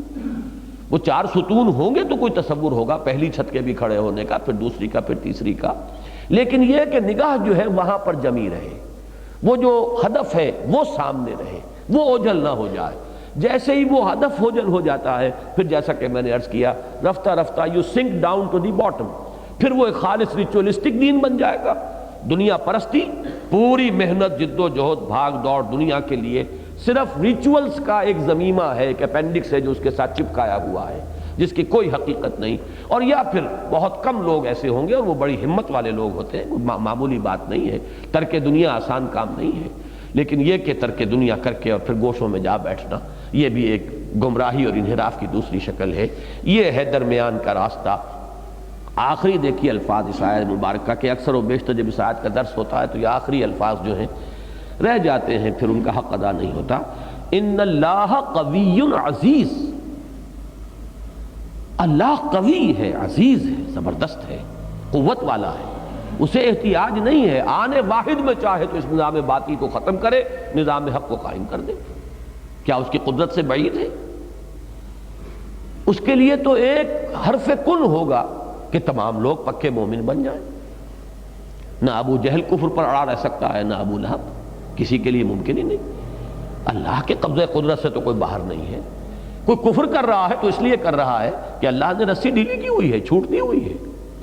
کوئی جرم کر رہا ہے، معصیت کر رہا ہے تو اس لیے کر رہا ہے کہ اللہ نے اس کے لیے جو ایک تکوینی طور پر ایک اذن جو ہے وہ دیا ہوا، جاؤ ٹھیک ہے جدھر جانا چاہتے ہو، اما شاکرم و اما کفورا، چاہو تو شکر گزاری کے روش اختیار کرو، چاہو تمہارا اختیار ہے ناشکری کے روش اختیار کرو۔ البتہ یہ جان لو انا اعتدنا للکافرین سلاسل واغلالا وسعیرا، نتیجہ ایک نہیں ہوگا۔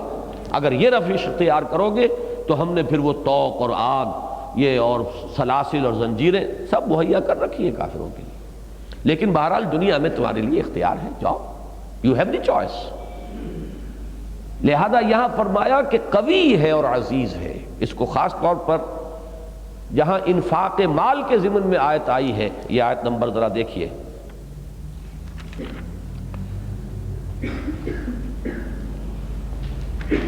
آیت نمبر 23 اور 24 ذرا دیکھیے۔ لِكَيْ لَا تَأْسَوْا عَلَىٰ مَا فَاتَكُمْ وَلَا تَفْرَحُوا بِمَا آتَاكُمْ وَاللَّهُ لَا يُحِبُّ كُلَّ مُخْتَالٍ فَخُورٍ الَّذِينَ يَبْخَلُونَ وَيَأْمُرُونَ النَّاسَ بِالْبُخْلِ وَمَن يَتَوَلَّ فَإِنَّ اللَّهَ هُوَ الْغَنِيُّ الْحَمِيدُ۔ اللہ تم سے قرض حسنہ مانگتا ہے، اللہ تعالیٰ بار بار کہتا ہے کون ہے تم میں باہمت، من ذا الذی یقرض اللہ قرضا حسنا، اللہ کو قرض حسنہ دو، لگا دو، کھپا دو جو کچھ اس نے دیا ہے اللہ کی راہ میں، اللہ کے دین میں۔ لیکن کیا تم یہ سمجھتے ہو کہ اللہ محتاج ہے، اللہ فقیر ہے؟ معاذ اللہ۔ جہاں بخل کا معاملہ آیا تھا وہاں فرمایا ان اللہ فإن اللہ هو الغنی الحمید، وہ تو منزہ ہے احتیاج سے، غنی ہے ہر اعتبار سے، وہ ہر احتیاج سے پاک ہے، اعلیٰ ہے، عرفہ ہے۔ اب اس کے لیے لفظ میری زبان پر آ رہا تھا، ہر اعتبار سے خود مکتفی ہے، اس کی کوئی غرض، کوئی احتیاج کسی دوسرے سے وابستہ نہیں ہے۔ هو الغنی الحمید، یہاں تک کہ یہ بڑا لطیف انداز ہوتا ہے، اسے حمد کی بھی احتیاج نہیں ہے، وہ تو اپنی ذات میں خود محمود ہے۔ یہ حمد جو ہے اس کی بھی اسے ضرورت نہیں ہے کہ تم حمد کرو اس کی، وہ اپنی ذات میں خود محمود ہے، اس کی حمد ہو رہی ہے، ذرہ ذرہ کائنات کا جو ہے لگا ہوا ہے۔ وَإِن مِّن شَيْءٍ إِلَّا يُسَبِّحُ بِحَمْدِهِ وَلَٰكِن لَّا تَفْقَهُونَ تَسْبِيحَهُ، کوئی شے ہے ہی نہیں کہ جو اس کی حمد میں لگی ہوئی نہ ہو، تمہیں اس کی حمد اور تسبیح کا تمہیں اندازہ نہیں ہے، تمہیں شعور نہیں ہے۔ تو ان الفاظ پہ توجہ کیجئے کہ جہاں انفاق مال کی بات تھی تو وہاں اللہ کے اسماء آئے فَإِنَّ اللَّهَ هُوَ الْغَنِيُّ الْحَمِيدُ، اور جہاں یہ جان کھپانے اور نقد جان ہتھیلی پر رکھ کر میدان میں آ جانے اور تصادم ٹکراؤ قوت کا قوت کے ساتھ جہاں اس کی بات ہوئی تو فرمایا ان اللہ قوی عزیز، اللہ خود قوی ہے، خود عزیز ہے، خود زبردست ہے، اسے کسی کی مدد کی احتیاج نہیں ہے، لیکن اسی میں تمہارا امتحان ہے، یہ موقع ہے، پروو یور ورتھ۔ بڑا پیارا جملہ ہے وہ قائد اعظم کا، مجھے وہ پورا جملہ یاد آ جایا کرتا ہے، یہ کہ 5 سال تک مسلسل دیکھتے رہے اس کو اپنے کالج میں ہال کی دیوار پر لکھا ہوا، شاید اب بھی موجود ہو۔ God has given us a golden opportunity to prove our worth as architects of a new state, and let it not be said that we didn't prove equal to the task. Prove your worth، ثابت کرو کیا ہو، برابر ہر چیز اندر سینہ داری، جو تمہارے اندر ہے بروئے کار لاؤ۔ اقبال نے بہت خوب کہا ہے، یہ گھڑی محشر کی ہے تو عرصہ محشر میں ہے، پیش کر غافل عمل کوئی اگر دفتر میں ہے، لاؤ نکالو کیا ہے تمہارے اندر، ظاہر کرو۔ یہ ہے اصل میں جو تمہیں موقع اللہ نے دیا ہے کہ وہ اپنے اختیار خصوصی اور اپنی قوت خصوصی کو بروئے کار لا کر یہ نظام عدل و قسط قائم نہیں کرنا چاہتا، وہ کرنا چاہتا تو آنے واحد میں کر دیتا۔ پھر تمہیں کیسا موقع ملتا اپنے مقام اور مرتبے کے اظہار کا اور اپنی جانثاری جو ہے اس کا ثبوت فراہم کرنے کا اور اپنے خلوص و اخلاص اور وفاداری کا ثبوت فراہم کرنے کا موقع تمہیں نہ ملتا۔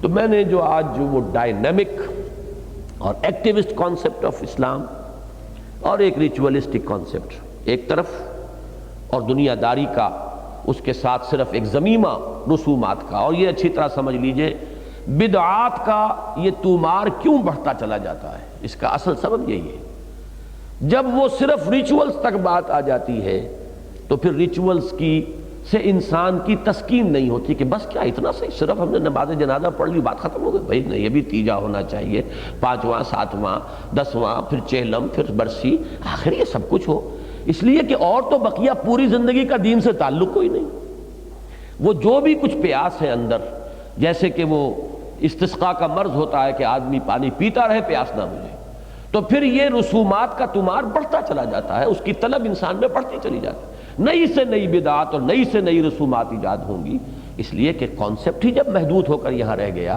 اسی کو میڈیکل سائنس میں ہم کہتے ہیں کہ ایک گروتھ ہوتی ہے جس میں انسانی کی پروپورشنیٹ متناسب گروتھ، یہ تو ہو رہی ہے، مسلسل ہمارے جسم کے ٹیشوز جو ہیں وہ ختم بھی ہو رہے ہیں، نئے بن بھی رہے ہیں، اگر کسی ایک جگہ پر کوئی ٹیشو آؤٹ آف پروپورشن گرو کرنا شروع کر دے، یہی ہے کینسر، یہی ہے نیوپلاسم، اور یہی ہے آپ کو معلوم ہے کس قدر وہ مہلک مرض ہے وہ بھی گروتھ، لیکن وہ گروتھ ہے آؤٹ آف پروپورشن، پورے وجود کی ایک متناسب اور متوازن اگر ہو رہی ہے ترقی اور ارتقاء اور تو ٹھیک ہے سر آنکھوں پر، لیکن کوئی ایک ٹیشو کسی ایک جگہ سے وہ آؤٹ آف پروپورشن گرو کرنا شروع کر دے، یہی کینسر بن جائے گا۔ تو در حقیقت یہ بدعات کیا ہیں، اس دین کا کینسر ہے، اور کس لیے ہے پیدا کیوں ہوتی ہے؟ اس لیے کہ جب وہ دین آ گیا صرف ان تک تو پھر پیاس بجھتی نہیں، اور واقعہ یہ ہے جس شخص نے بھی دین کی حقیقت کو کچھ بھی سمجھا ہے، واقعہ یہ ہے کہ اسلام میں ریچولز کا دائرہ انتہائی محدود ہے۔ باقی مذاہب عالم سے آپ تقابل کیجئے، ایسے ایسے رسومات، ایسے لمبے تومار، ہندو مت میں دیکھیے اور فلاں میں اور ہر جگہ پر، ریچولز اسلام میں بہت کم ہے، نہ ہونے کے برابر ہے۔ رسومات جو ہیں وہ یہاں پر دوسرے مذاہب کے ساتھ تقابل میں دیکھیں گے تو بالکل معدوم ہیں، لیکن یہ کہ اس پر جب تسلی نہیں ہوتی تو ردے پر ردے جو ہے چڑھتے چلے جاتے ہیں۔ تومار جو ہے رسومات کا وہ ایک یوں سمجھیے کہ کوئی اس کی حد نہیں ہے آخری، پھر تو اس میں اضافے ہوں گے۔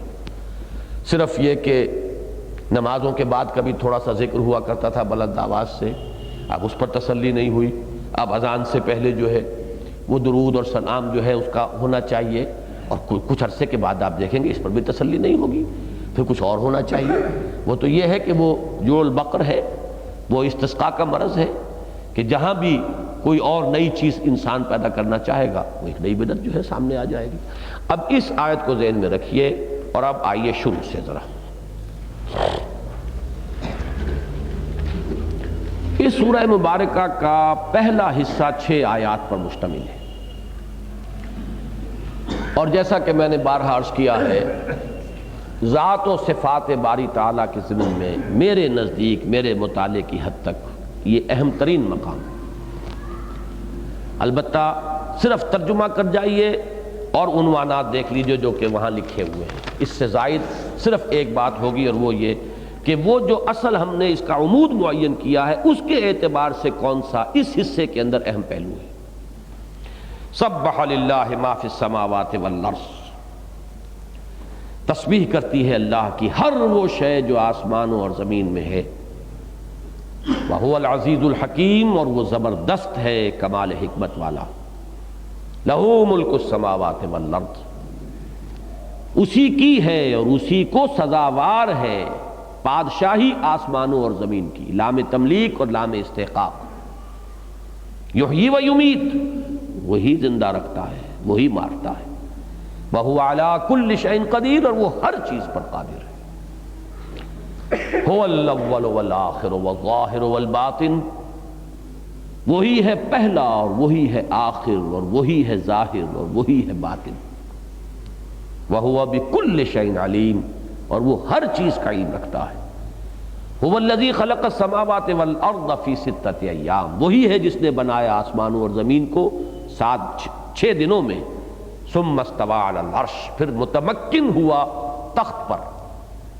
یعلم ما یلج فی الارض وما یخرج منها، وہ جانتا ہے جو کچھ کے داخل ہوتا ہے زمین میں اور جو کچھ کے نکلتا ہے اس سے۔ وما ینزل من السماء وما یعرج فیہا، اور جو کچھ کے اترتا ہے آسمان سے اور جو کچھ کے چڑھتا ہے اس میں۔ وَهُوَ مَعَكُمْ أَيْنَمَا كُنْتُمْ، اور وہ تمہارے ساتھ ہی ہے جہاں کہیں بھی تم ہو۔ وَاللَّهُ بِمَا تَعْمَلُونَ بَصِيرٌ، اور جو کچھ تم کر رہے ہو اللہ اسے دیکھ رہا ہے، وہ خود چشمدید گواہ ہے۔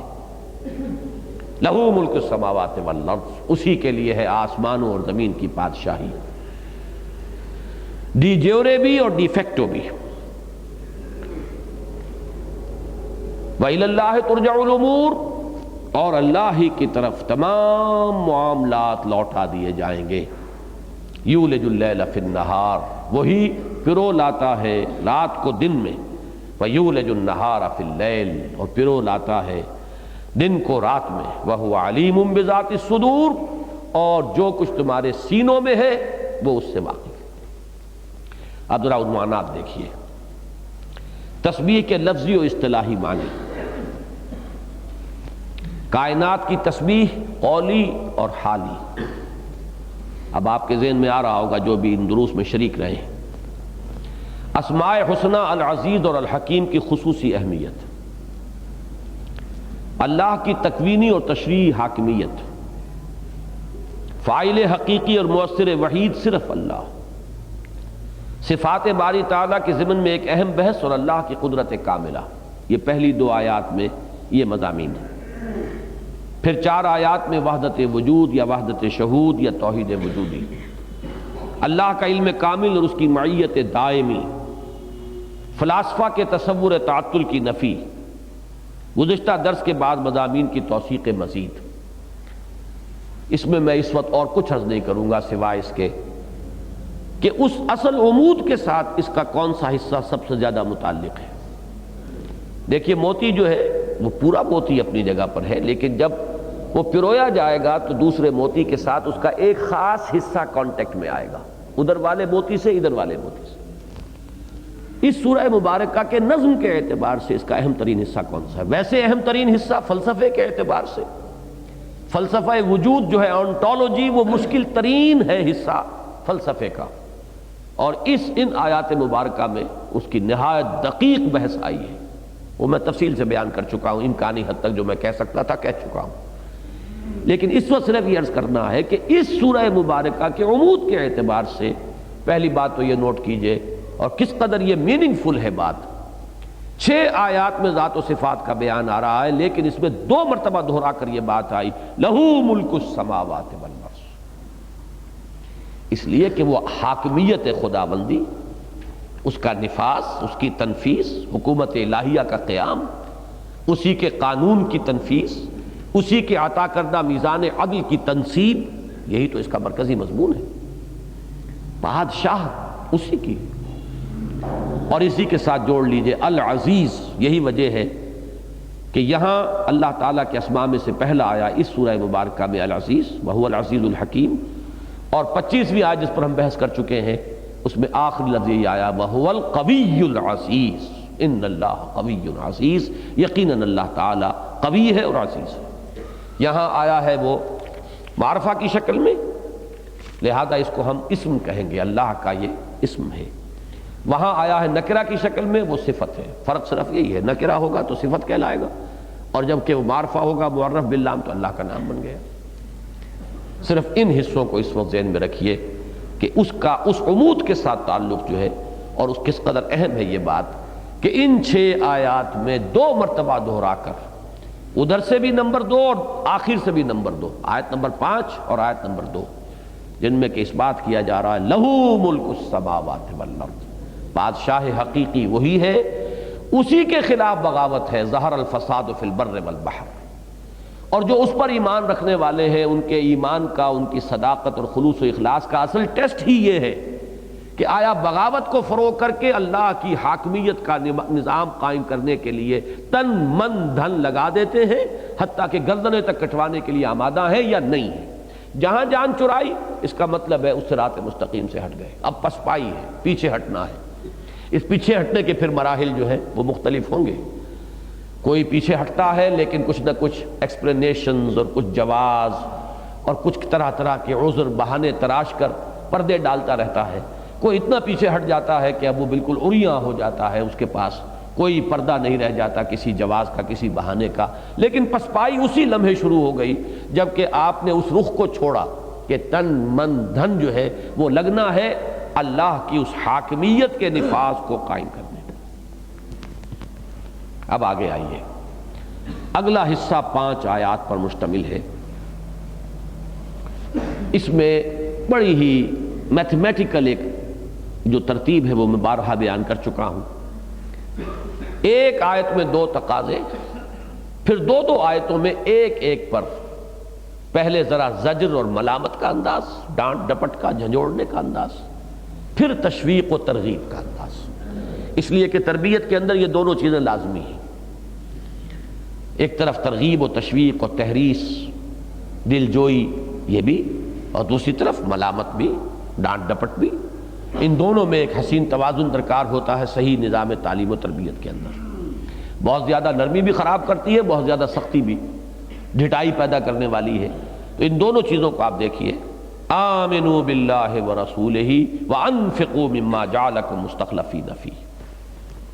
عنوان میں نے کیا معین کیا؟ بندوں سے اللہ کے 2 مطالبے، ایمان اور انفاق۔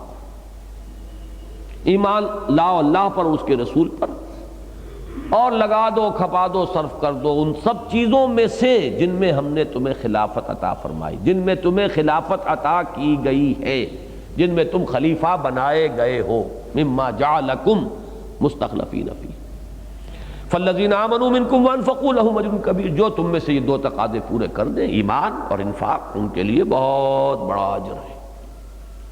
اب ملامت، وما لکم لا تؤمنون باللہ، تمہیں کیا ہو گیا ہے، ایمان کیوں نہیں لاتے یا ایمان کیوں نہیں رکھتے؟ یقین اور پختہ اعتماد یہ کیوں بار بار مزمحل ہو جاتا ہے؟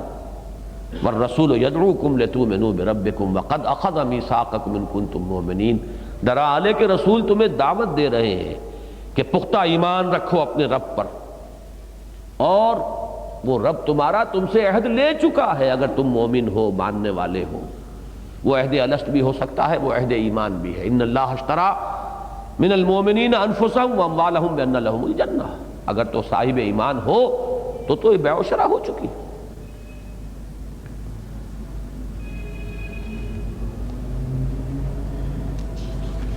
اب اس کے بعد هو الذی ينزل على عبده آیات بینات لیخرجکم من الظلمات الى النور۔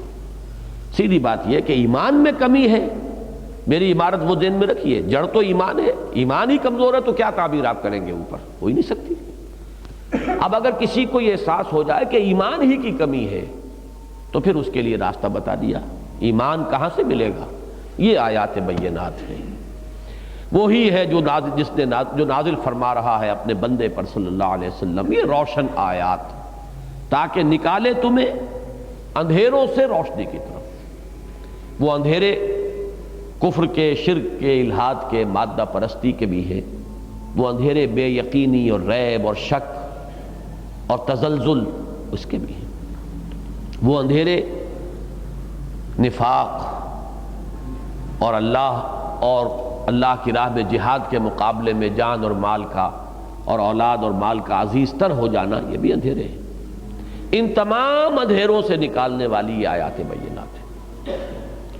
اب اگلی آیات میں وَمَا لَكُمْ أَلَّا تُنْفِقُوا فِي سَبِيلِ اللَّهِ، تمہیں کیا ہو گیا، کیوں خرچ نہیں کرتے اللہ کی راہ میں؟ وہاں لفظ انفاق صرف تھا مجرد، یہاں انفاق فی سبیل اللہ سے اب مزید بات واضح کر دی گئی۔ وَلِلَّهِ مِيرَاثُ السَّمَاوَاتِ وَالْأَرْضِ، آسمانوں اور زمین کی کل وراثت تو اللہ ہی کے لیے رہ جائے گی، وہی وارث حقیقی ہے۔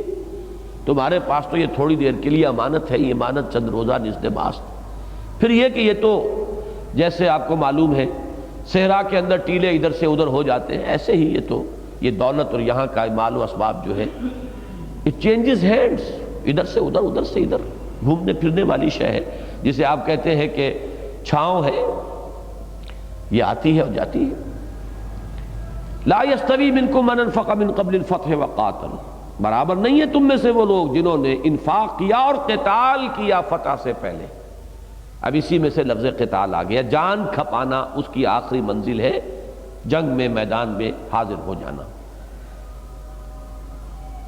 اولئک اعظم درجۃ من الذین انفقوا من بعد وقاتلوا، ان کے بڑے اونچے درجے ہیں ان لوگوں کے مقابلے میں جنہوں نے انفاق اور قتال کیا بعد میں۔ وَكُلًّا وَعَدَ اللَّهُ الْحُسْنَىٰ، اور سب کے لیے اللہ تعالیٰ کا وعدہ ہے بہت اچھا۔ وَاللَّهُ بِمَا تَعْمَلُونَ خبیر، اور جو کچھ تم کر رہے ہو اللہ اسے باخبر ہے۔ اب وہ ترغیب کا انداز ہے، مَنْ ذَا الَّذِي يُقْرِضُ اللَّهَ قَرْضًا حَسَنًا، کون ہے وہ باہمت، کون ہوتا ہے حریف میں مرد افکن عشق ہے مقرر لب ساقی پہ صلا میرے بعد۔ مَنْ ذَا الَّذِي يُقْرِضُ اللَّهَ قَرْضًا حَسَنًا فَيُضَاعِفَهُ لَهُ وَلَهُ أَجْرٌ كَرِيمٌ، پھر وہ اس کو بڑھاتا رہے، اس کے لیے دوہرا چوہرا کرتا رہے، اور اجر عظیم مزید اللہ تعالیٰ اسے عطا فرمائے۔ اجر کریم، باعزت اجر۔ اس حصے کا کیا تعلق ہے اس آیت کے ساتھ؟ اس میں معین ہوا ہے یہ انفاق کس کام کے لیے درکار ہے۔ مجرد انفاق اللہ کی راہ میں صدقہ بھی ہے، خیرات بھی ہے، یتیم خانہ بنوا دیا، فرض کیجئے کسی کے دل میں جذبہ ابھرتا ہے، بڑا فاؤنڈیشن بناتا ہے، کوئی ریسرچ اکیڈمی قائم کرتا ہے، کوئی اور کام کر رہا ہے، کوئی میڈیکل انسٹیٹیوٹ کھول دیتا ہے، اس سے دوائیں نئی نئی ایجاد ہو رہی ہیں، خلق خدا کی خدمت کا اہتمام ہو رہا ہے، سب کچھ ہے، کسی چیز کی نفی نہیں ہوگی۔ لیکن یہاں جو انفاق درکار ہے اس آیت کے ساتھ اس کو جوڑیے، لِيَقُومَ النَّاسُ بِالْقِسْطِ، اس نظام عدل و قسط کے قیام کے لیے جان اور مال کا کھپانا وہ ہے کہ جو یہاں مراد ہے۔ ہدف معین ہوا، اس کی منزل کیا ہے، مقصود کیا ہے، کس کام کے لیے جان اور مال کھپانے کا یہاں پر اس طرح اس انداز کے اندر تقاضا اور مطالبہ کیا جا رہا ہے۔ یہی وجہ ہے کہ یہاں لفظ ایک ہی آیا ہے، قرض حسن آیا ہے، مصدقین والمصدقات کا ذکر آگے چل کر آئے گا، یہاں نہیں آیا، اس لیے کہ یہاں معین کیا جا رہا ہے کہ یہ سب کچھ در حقیقت اس ہدف کے لیے، یہ لِيَقُومَ النَّاسُ بِالْقِسْطِ، یہ در حقیقت اس کے لیے مطلوب اور درکار ہے۔ اس کے بعد تیسرا حصہ، میدان حشر کا ایک نقشہ، اہل ایمان کے سامنے اور داہنی طرف انہیں وہ نور عطا ہو جائے گا، نور ایمان ان کے سامنے اور نور اعمال صالحہ داہنی جانب، اور وہ جو مشکل مرحلہ ہے جسے ہم پل صراط سے تعبیر کرتے ہیں وہ اس پر اپنی اس روشنی کی مدد سے گزر جائیں گے، اور منافقین بھٹکتے ہوئے ٹھوکریں کھاتے ہوئے رہ جائیں گے، چیختے پکارتے رہ جائیں گے اہل ایمان کو، ذرا ہمارا انتظار کرو، مہلت دو، ہم بھی تمہاری روشنی سے فائدہ اٹھا لیں۔ جواب ملے گا لوٹ جاؤ پیچھے کی طرف، یہ نور وہاں کمایا گیا تھا، نور ایمان بھی بالغیب کمایا گیا تھا، وہاں تو ہر شخص مومن ہوگا، ابو جہل بھی مومن ہوگا، ابو لہب بھی مومن ہوگا، حقائق ہی سامنے ہوں گے، تو اب کون انکار کرے گا؟ ایمان تو وہ معتبر تھا جو بالغیب تھا، عمل وہ معتبر تھا جو بالغیب تھا۔ وَلِيَعْلَمَ اللَّهُ مَن يَنصُرُهُ وَرُسُلَهُ بِالْغَيْبِ، اور ھدی للمتقین الذین یؤمنون بالغیب. تو لوٹ جاؤ پیچھے کی طرف اگر ممکن ہے، وہاں سے لاؤ نور اگر لے سکتے ہو. وہ پکار کر کہیں گے کیا ہم دنیا میں تمہارے ساتھ نہ تھے؟ قالوا بلا. اب آیت کا ترجمہ کر لیجئے. پہلا نقشہ ہے اہل ایمان کا، یوم تری المؤمنین والمؤمنات یسعی نورہم بین ایدیہم وبایمانہم. جس دن تم دیکھو گے مومن مردوں اور مومن عورتوں کو کہ دوڑتا ہوا ہوگا ان کا نور ان کے آگے اور ان کی داہنی طرف. بشراکم الیوم، بشارتیں ہوں گی. کوئی کہنے والا پکارے گا، کوئی ہاتف غیبی ہے جو ندا دے گا، آج تمہارے لیے بشارت ہے ان باغات کی جن کے نیچے ندیاں بہتی ہیں، جن کے دامن میں ندیاں بہتی ہیں. خالدین فیہا، ہمیشہ اس میں رہنا ہے. ذالک ھو الفوز العظیم، اور یہی بہت بڑی کامیابی. یوم یقول المنافقون والمنافقات للذین آمنوا انظرونا نقتبس من نورکم. جس دن کے کہیں گے منافق مرد اور منافق عورتیں اہل ایمان سے، ذرا ٹھہرو، ذرا انتظار کرو، ہمیں مہلت دو، ہم تمہاری روشنی سے فائدہ اٹھا لیں. قیل ارجعوا وراءکم فالتمسوا نورا، کہا جائے گا لوٹ جاؤ پیچھے کی طرف، اپنے پیچھے کی طرف، اور تلاش کرو یہ نور. یعنی اگر ممکن ہو.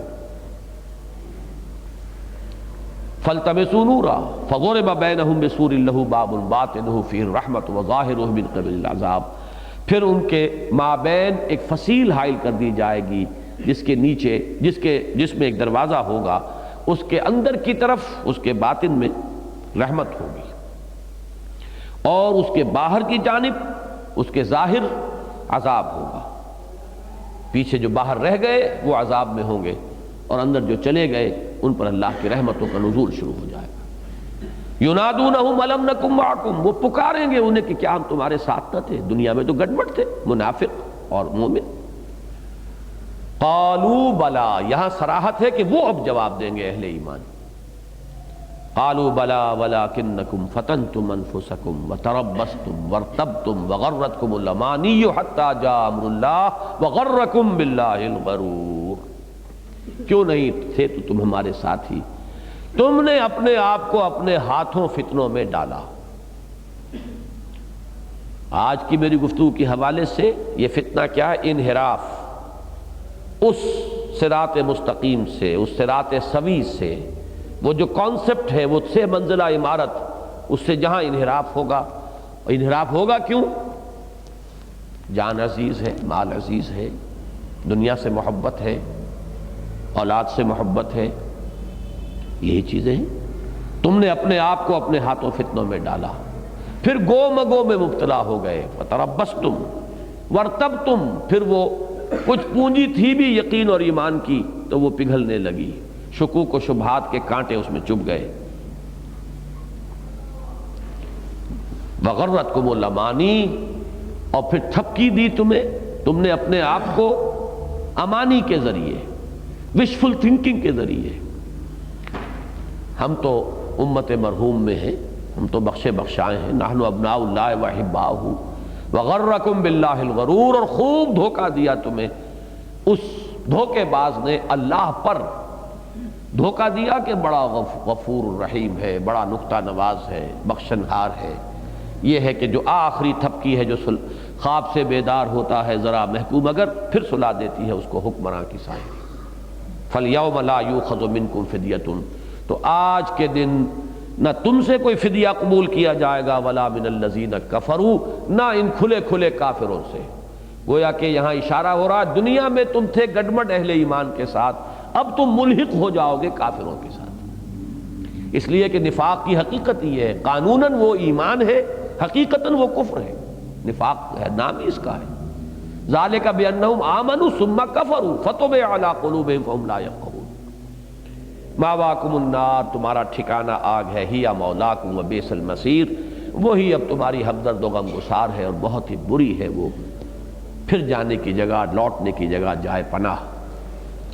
اس حصے کا تعلق اچھی طرح سمجھ لیجئے کہ وہ جو انحراف ہے وہ پھر کدھر لے جاتا ہے آدمی کو، جسے میں نے کہا تھا sinks to the bottom. کہاں تک وہ جائے گا اور کیا اس کا انجام ہوگا. اور یہ نفاق کی حقیقت واقعہ یہ ہے کہ سمجھ میں نہیں آ سکتی جب تک یہ ڈائنامک کانسیپٹ آپ کے سامنے نہ ہو دین کا.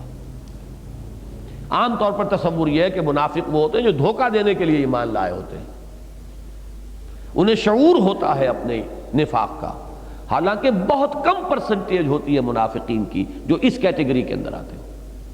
اسی لیے حدیث میں بار بار آتا ہے وہ کٹر منافق ہے، وَإِن صَامَ وَصَلَّى وَزَعَمَ أَنَّهُ مُسْلِمٌ، چاہے وہ نماز پڑھتا ہو، روزہ رکھتا ہو اور وہ یقین رکھتا ہو زوم ہو سے کہ میں مسلمان ہوں، گویا کہ اسے اپنے نفاق کا کوئی شعور نہیں ہے۔ نفاق جو ہے اس کی بہت ہی کم مقدار جو ہے، یا منافقین کی بہت ہی نہ ہونے کے برابر تعداد ہوتی ہے جو شعوری منافق ہوتے ہیں۔ وہ ہوتے ہیں جو ایمان لاتے ہی دھوکے کے لیے، فریب کے لیے۔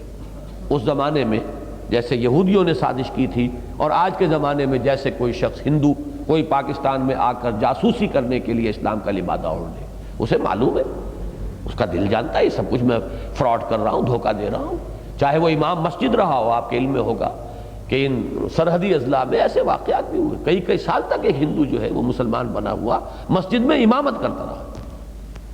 لیکن ایسی تعداد، اصل نفاق کیا ہے؟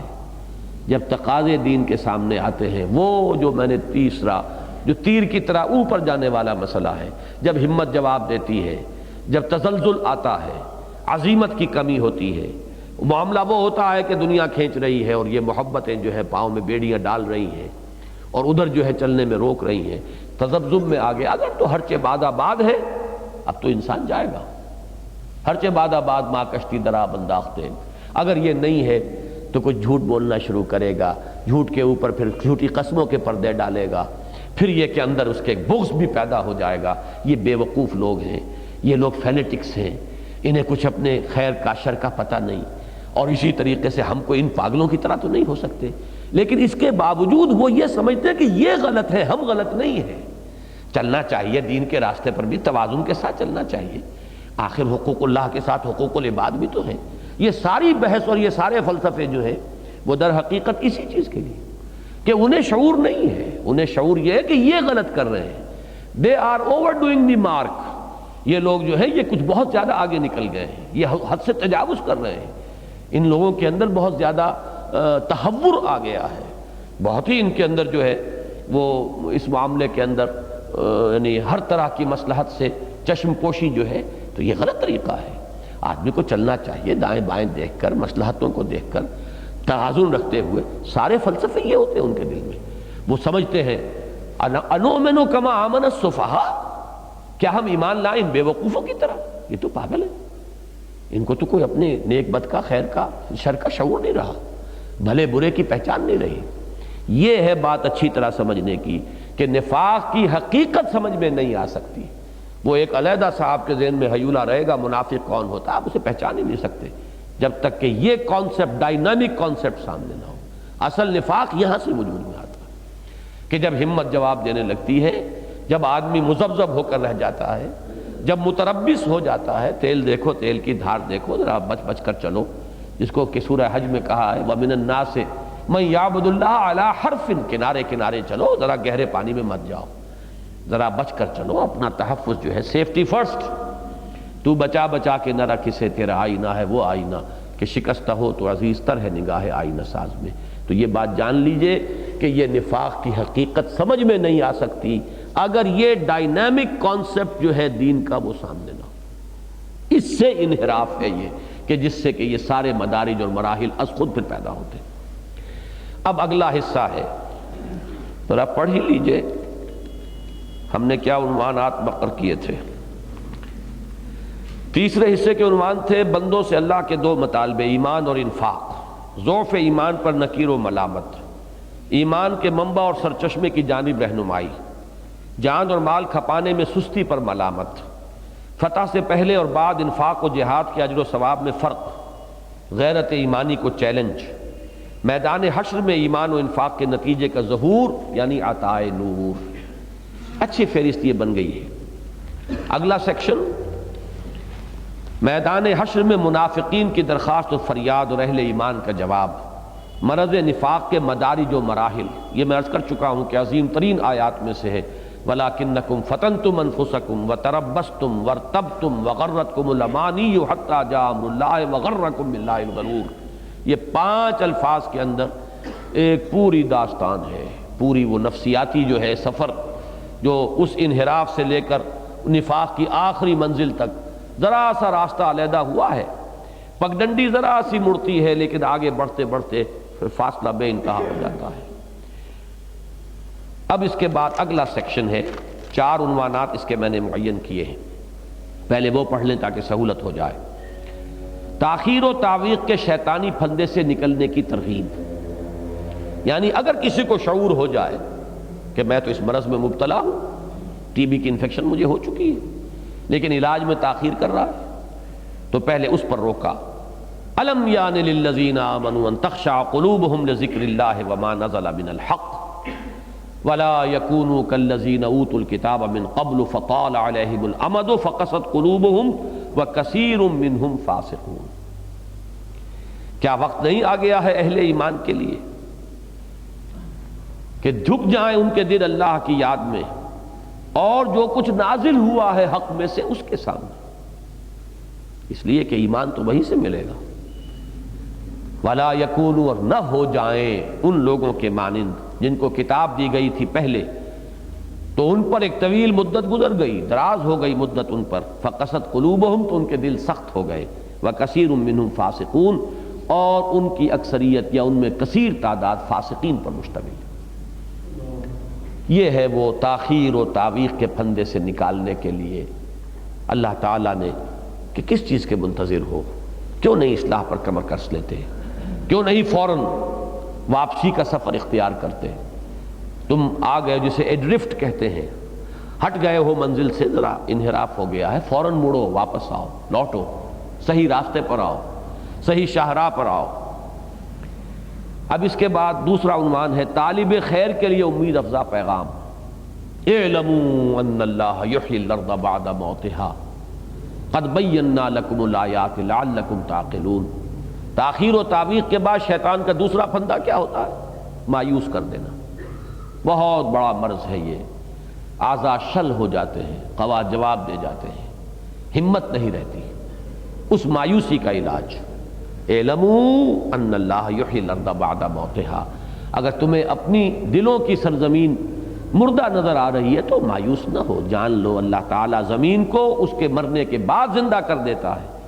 قد بینا لکم الآیات لعلکم تعقلون، ہم نے تو تمہارے لیے اپنی آیات کو واضح کر دیا ہے تاکہ تم عقل سے کام لو۔ تمہارے دلوں کی سرزمین میں بھی اثر نو ایمان اور جوش انفاق اور جوش جہاد اور ذوق شہادت کی فصل آ سکتی ہے۔ تیسرا عنوان سلوک محمدی کا پہلا قدم صدقہ اور قرض حسنہ۔ اصل بریک کیا ہے؟ مال کی محبت، وہ اصل سمبل ہے دنیا کی محبت کا، اور سارا فیصلہ تو اسی میں ہے، دنیا اور آخرت کی ترجیح۔ بل تؤثرون الحیات الدنیا والآخرۃ خیر وابقیٰ۔ اس کا علاج کیا ہوگا؟ خرچ کرو، لگاؤ، کھپا دو۔ اس کی یہاں 2 مدیں لائی گئی ہیں، اس لیے کہ یقیناً دل کی سختی کو ختم کرنے میں اور اس زمین کو اثر نو کاشت کے قابل بنانے میں یقیناً صدقہ اور خیرات کا بھی بہت بڑا دخل ہے۔ ان المصدقین والمصدقات، غریبوں، مسکینوں، یتیموں، بیواؤں، محتاجوں، ضرورت مندوں کی مدد پر اپنا مال خرچ کرنا۔ لیکن دوسری مد ہے وَقْرَضُ اللَّهَ قَرْضًا، اللہ کو قرض حسنہ دینا۔ یہ دوسری مد ہے انفاق فی سبیل اللہ، جس پر ساری گفتگو ہو رہی تھی، اور اس سورہ مبارکہ میں اسی کا ذکر بار بار آیا۔ مَنْ ذَا الَّذِي يُقْرِضُ اللَّهَ قَرْضًا حَسَنًا، اللہ کو قرض حسنہ۔ وہ کیا ہے؟ اللہ کو دینا، یعنی اس کے دین کے لیے خرچ کرنا، لگانا، کھپانا، صرف کرنا۔ دعوت دین وہ 2 منزلیں جو میں نے بیان کی ہیں، دعوت دین یا اقامت دین کی جد و جہد میں مال کو کھپانا۔ یہ کرو گے تو گویا کہ آج میں سوچ رہا تھا کہ زیادہ صحیح لفظ ہوگا کرسٹ آ جاتا ہے دل کے اوپر۔ جیسے زمین بعض اوقات ایسی ہوتی ہے کہ اس کے اوپر کوئی سخت ایک لیئر بن جاتی ہے، اور وہ ایسی چکنی ہوتی ہے، بارش کتنی پڑے وہ بہہ جاتی ہے، جذب نہیں ہوتی۔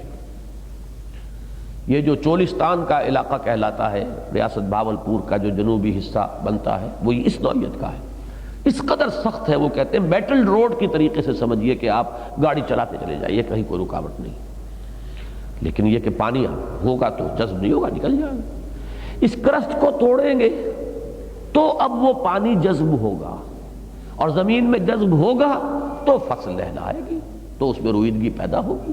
کتنا ہی پانی، حدیث میں بھی 3 مثالیں دی گئی ہیں کہ 3 طرح کے جیسے کہ زمینیں ہوتی ہیں۔ ایک زمین وہ ہے جو پانی روک لیتی ہے، وہ جذب تو نہیں کرتی، روک لیتی ہے، خود تو فائدہ نہیں اٹھاتی، لیکن لوگ اس سے کچھ جانور آ کے پانی پی گئے، انسانوں نے پیاس بجھا لی، دوسروں کو فائدہ ہو گیا۔ ایک زمین وہ ہے جو پانی اپنے اندر جذب کرتی ہے، یہ لہلہاتی ہے، فصل لاتی ہے۔